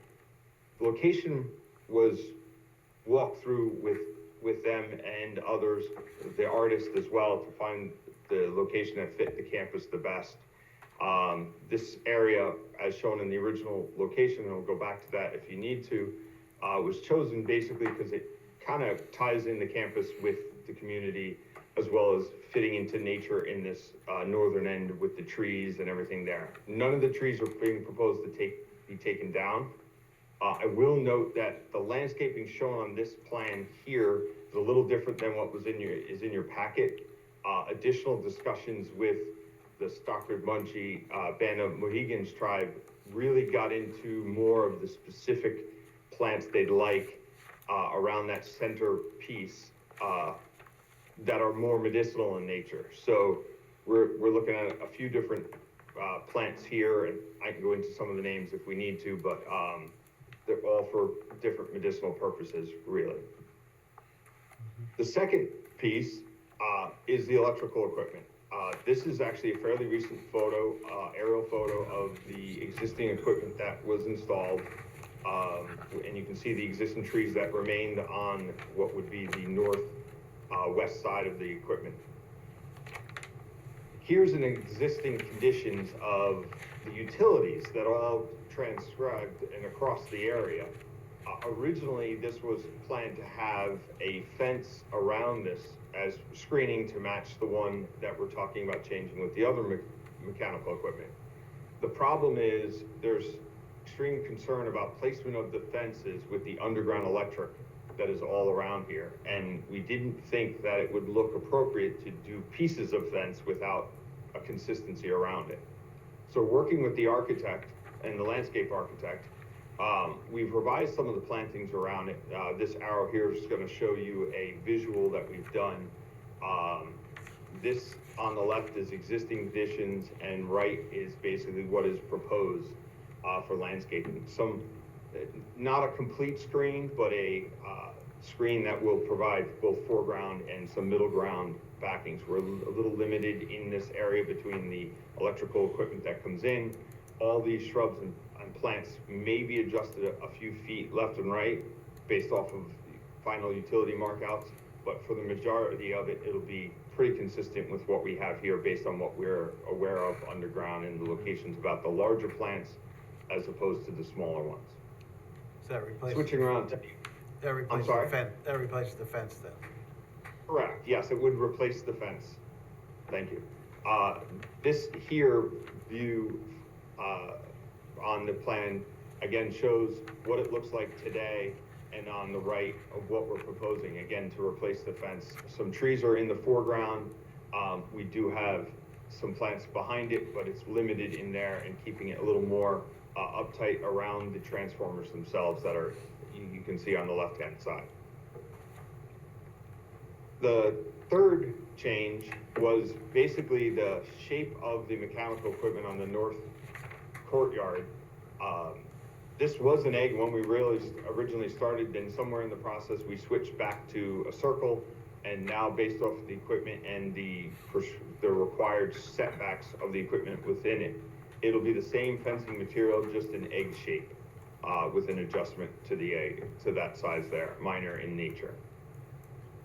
The fourth one is Vassar has moved away from the blue phones with the technology changes and everyone having cell phones. The blue phone has kind of gone away on campus, which was originally on the plans to be relocated back in. What they are going to, and they are trying to do, especially on the north end of campus, is put cameras.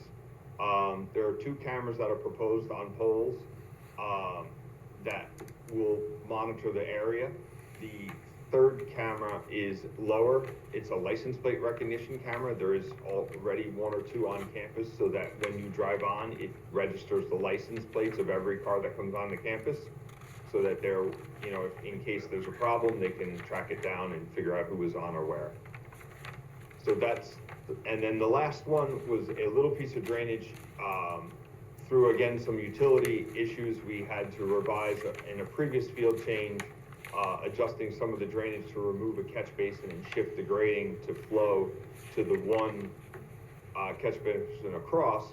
But what was found was with that shift, the grading right around this walk of the fire lane was relatively steep to the basin, so we're looking to raise that rim slightly of the basin so that it's more in line with the grading around and creates a more gentle walk around the edge of the pathway.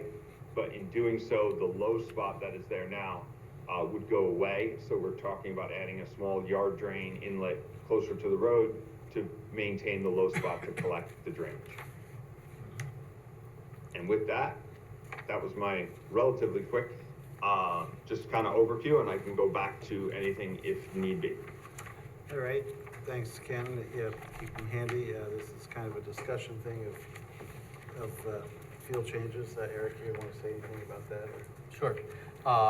Yeah, this came in as a field change for several items, and staff always reserves the right to refer things to the board that it feels might benefit from board discussion, and that's what we did in this case, since the board typically, some of the decisions are really a matter of aesthetics or planning board discretion.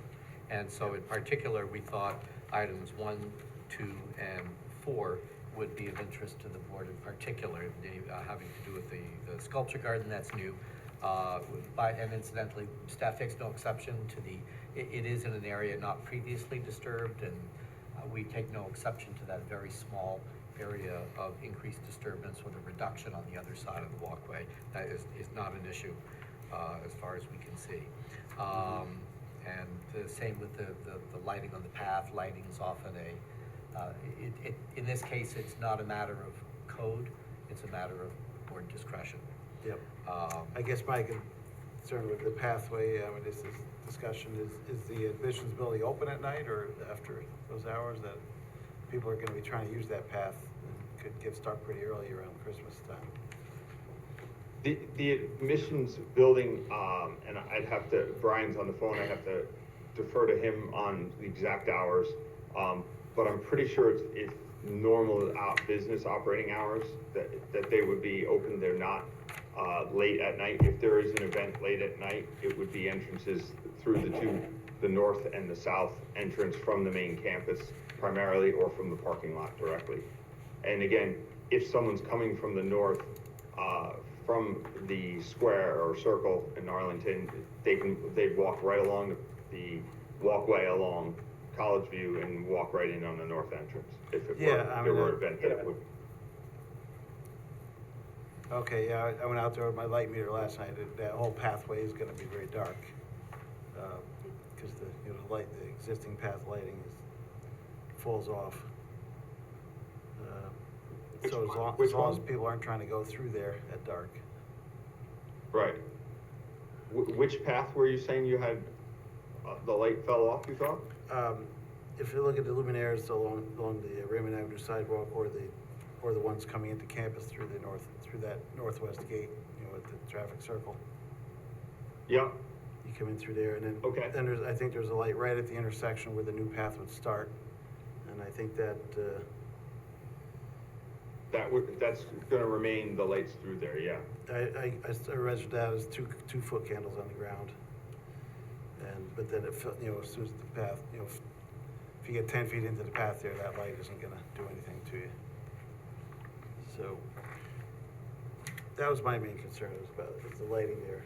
I don't care about the substance, but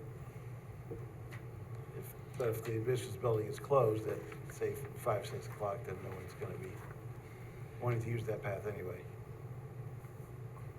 Yeah, Brian, are you able to chime in on the hours that you're aware of? Sure. This is Brian Corrigan. I'm the campus architect with Vassar. The admissions function is primarily during the daytime, so visitors are coming to experience the campus, meet with counselors and such. So it's really kind of a 9 to 5 event. I can't say that there wouldn't be other events in the building that would be potentially later in the evening, but those would be few and far between. They're not a kind of a regularly scheduled type of activity. We were viewing this additional walkway that kind of meanders through the landscape is more of just that, kind of a more naturalized pathway that people may want to take to get out towards the Juliet Gate. Again, as Ken had mentioned, there's several other walkways that pre-exist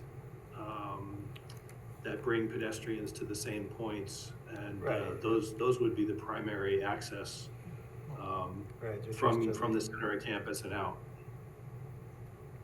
Right, I guess, I was picturing people parking on Raymond Avenue or something, coming in at Juliet Gate, making their way over for some admissions function. I think the primary, people would be parking in the new lots that we put in. North, okay, yeah. Right, and primarily because one of the focuses of this new facility is to change kind of the main entrance of campus.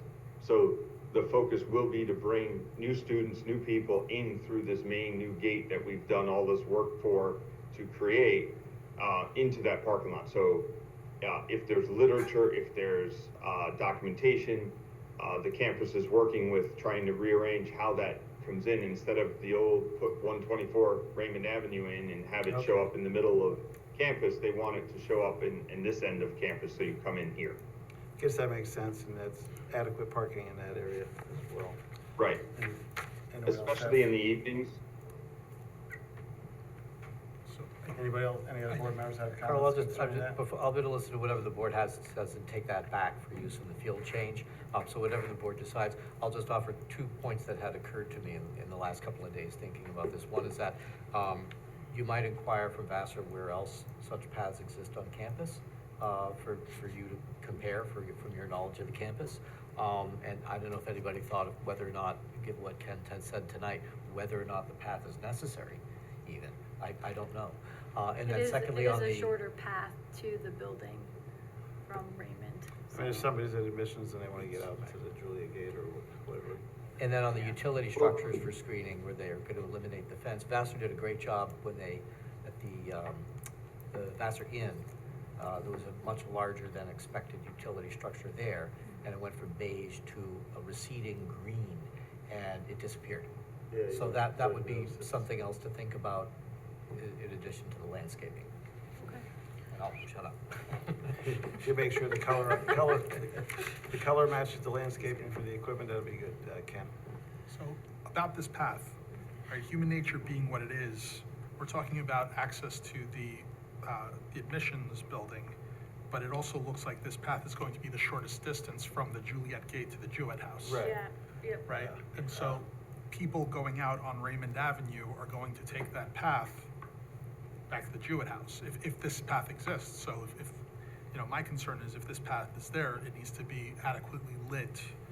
And it'd also make me feel better if one of the proposed security cameras was in this area. Again, that's just something else It's a entirely. good thought, that additional, it won't be just traffic to admissions building, like I was thinking. But then would it also have to be concrete then?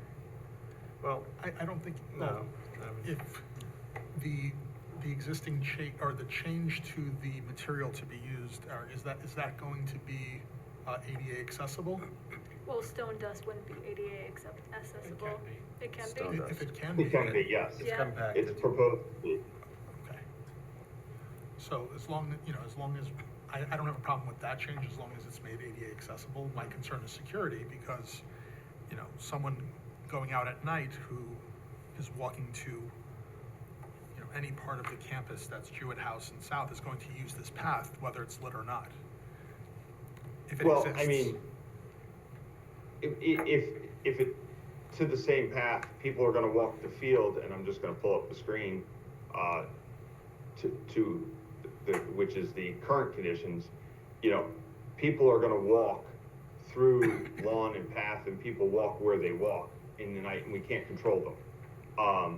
Campus is used to walking these paths as they are lit today, and the focus of the new development is going to be to bring more people to this side of the campus and into Arlington than through, this way. So in the evenings, if there's no lights and there's no path here, there's nothing to see to walk through.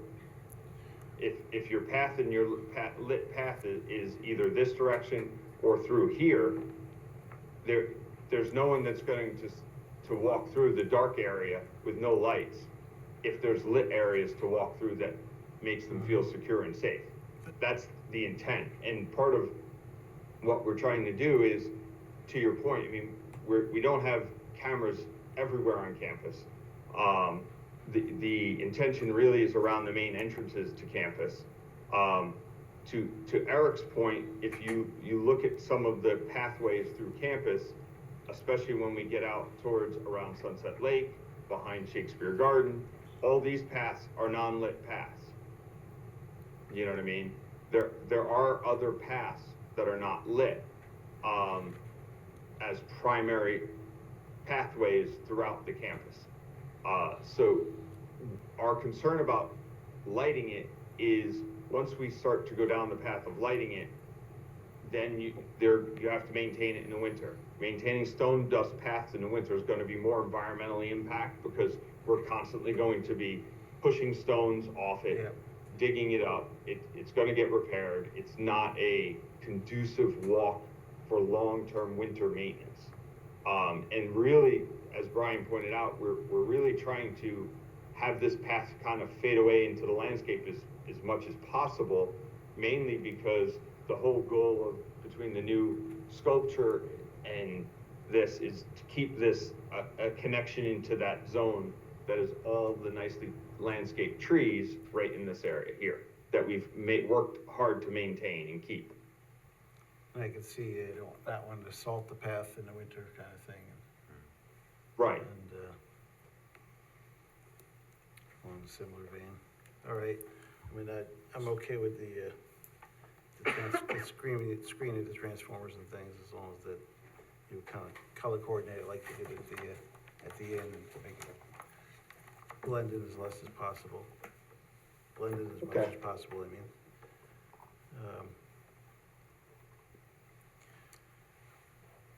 Anyone else have additional comments? Chime in, it's just discussion. You might have a path You got at all. something, Sharon? I don't know if he was finished. No, no, it's just, Good with everything, Peter? Well, I guess. Good, Sid? Anything, Rocco? Yeah, I've got a question about, Ken, about the 12-foot high bollards and the cameras. Is that gonna require any additional work to get those cameras hooked into a central location, or will the technology just be over the air, new There's technology? a little of both. They're replacing them in areas where there is conduits for the old blue phones. So there is Okay. some connectivity in those areas, and then there's with the area where there isn't, it will be wireless connection. Okay, are there any, were there, I didn't see any diagrams that kind of showed how these would fit into, into the campus? And then I guess if you're going away from this, you're going throughout the whole campus on this. I don't know what, what say we have on that, but it'd be I kind mean, of curious. it's not part of an application to us, right? Right. It's just they're. But these two are, so I was just curious how they would fit into the surrounding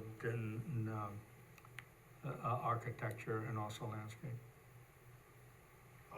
They're basically, if you've seen the big blue phones, that are kind of, very distinctly, visible, 6 or 8 inch bollards, these are more like a light pole, base. So they have more decorative, just straight up pole. The only one that is low is the, camera that's the license plate camera. That's a few feet off the ground for its purpose of getting license plates. So there's strategic location set for that so that it can reach the site. The others are kind of the dome-shaped cameras that you would typically see, but it's a black screen around it so that it has 360 ability to move around. So are those going to be night sensitive cameras as well? I believe so, yes. Yeah, Big Brother's always watching. Right, okay. Nowadays. And there's 2 of those, and you've indicated where they will be. Yes. Anything,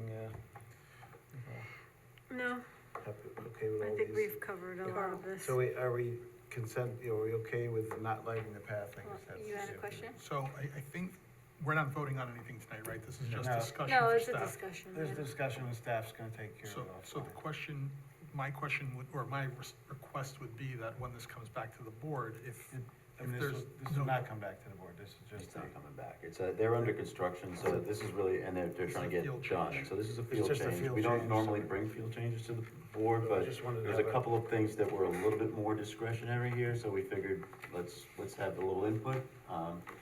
So, I understand there's a little difference of opinion maybe on the lighting, but, so, I mean, my sense is that ultimately, you know, it's their campus, and they have an idea for what they, you know, and there are other pathways that they have on campus that are not lit, so I feel like, you know, can let them go do that, and if, Well, can we make a strong point that they should have lighting? well, if you really feel strongly, like if a majority of the board really feels strongly they want lighting, then we'll not accept that field change, Right. that's fine. so for example, I would, if this was a vote we were taking tonight, I would vote yes on 1B, 2, 3, 4, and 5, and I would vote no on 1A. Right. 1A being the lighting. Eliminating the lighting. Yeah. And I don't know if the board. I mean, majority you know, of the board feels ultimately, that way, we would but- need to know if there's a majority of you that feel that that's really I mean, necessary, then we would say no to the field change. That's why that's why we brought it here. Right. I mean, would there be anything, Just eliminate the path if you don't wanna light it, right?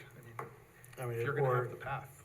that or is there leads to- anything wrong with not having the lights during winter? And just using the lights in the summer? Right, don't, you know, if you don't want to maintain it in the winter, turn off the lights and don't plow it, right? Don't, you know, have it be covered in snow and no one will see it and use it. But at the end of the day, if people are using it at night to walk from Raymond Avenue, you know, this is gonna be a main gate, this is gonna be a main thoroughfare. And that's kind of the issue, that's the problem. The other paths that we're discussing, that were brought up, that are on the southern part of the campus, don't connect to main gates. No, and it's also around a lake. And it's also around the lake, right? Yeah, So there's a There's big a few difference different between ones- those. A few different ones in there, yeah, so there are differences.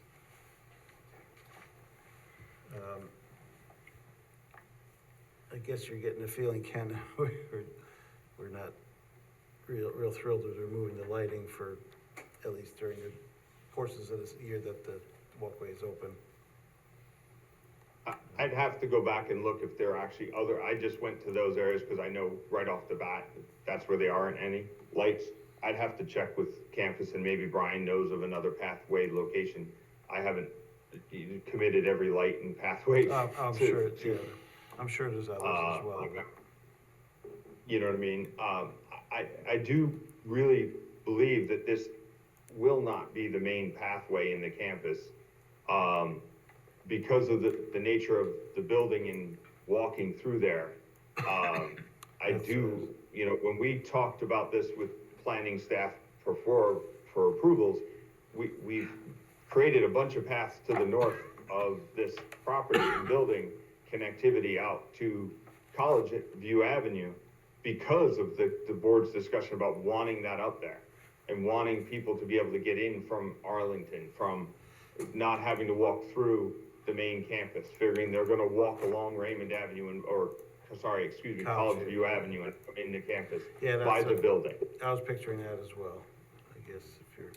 I think the question's about students primarily, right, that are Yes. living on campus who might wanna get across to that gate, and it just seems like that's the more direct route and more likely traveled. is Right. what you're thinking. It's the most direct route to Yeah. several of the residential buildings on campus. Yeah. From Raymond Avenue. Well, one thing we could do is, we could approve the, you know, all of the other field change requests for now, and then ask if they could give some thought to, you know, this a little bit more based on the comments and discussion tonight, and go from there. If you're gonna have a path, light it. If you're not gonna light it, eliminate the path. Yeah, I Seems to second be, that. there seems to be pretty clear direction. And if you have, and you said the lighting would mean you have to keep it in the winter, but if you turn off lights for winter and let it go fallow, that's okay with me too. We can look at that option and we'll talk to Vassar about it and we'll get back to staff with, which direction Vassar would like to go. Okay. All right, thanks, Ken. And in the meantime, we can say we're good on all the other items, Yeah. right? That's the only one that seems to be of Right. any Yeah. real concern. Okay, Yeah, good. everything else looked nice, and you guys do a great Thank you. job in general. Just, Thank concerned you, about everyone. Safety. Thank you, Thanks, Ken. Ken. Have a good night. Have a good night. All right, D2, let's move on. Yeah, a couple things couple then, things left. these next two, are code amendments, right? So the first one is, the wireless telecommunications facilities local law, it's actually been in the works for a long time. It was, prepared by the Code Update Committee, we got legal and technical assistance from Cityscape Consultants, who are consultants for all things wireless.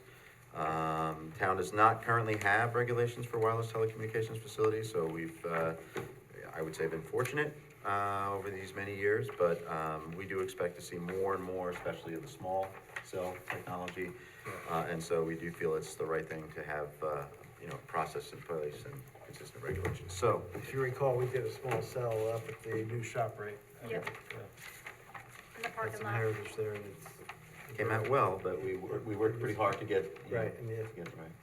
you barely noticed it there. Yeah, yeah. And, you know, again, applicants sometimes work with us, and that's a great, when they do, we come out with, you know, nice outcomes, but we can't always depend on that, unfortunately, right? And so it's good to have regulations and procedures in place, so. That's about it. Any comments on this? No. Yep. In case I move, the planning board convey a positive recommendation to the town board regarding the adoption of the proposed local law regarding wireless telecommunications facilities. Second. Moved and seconded, all in favor? Aye. Opposed? Motion passes 7-0. And the last item is a local law as well. It's for a temporary moratorium on new adult use cannabis retail dispensaries. The town board, just recently at their last meeting, set a public hearing for July 16th on this moratorium. They just want to take some time to look at what we can and cannot do vis-a-vis the state regulations and think about whether they want to make refinements to what we have in place now. Because it's a local law that impacts zoning, planning board has to make a recommendation on that as well. Again, I would say this is a policy issue.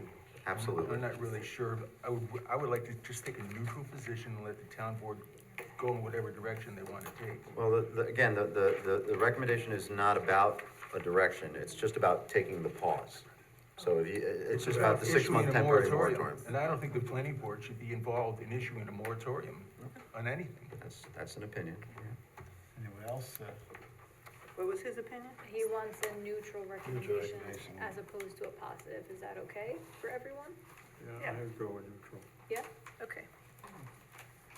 Do that one. Sure. Staff recommends that the planning board convey a neutral recommendation to the town board regarding an adoption of the proposed local law imposing a temporary town-wide moratorium on new adult use cannabis retail dispensaries. Second. Moved and seconded, all in favor? Aye. Opposed? Motion passes. Can you say that's still on the pause? It's still on pause. All right. And then any other business that members want to bring forward tonight? No, but I do propose that we terminate tonight's meeting. Second. Moved and seconded, all in favor? Aye. Opposed? Signing out. Good night, everybody. Good night. Good night. Night. Good night.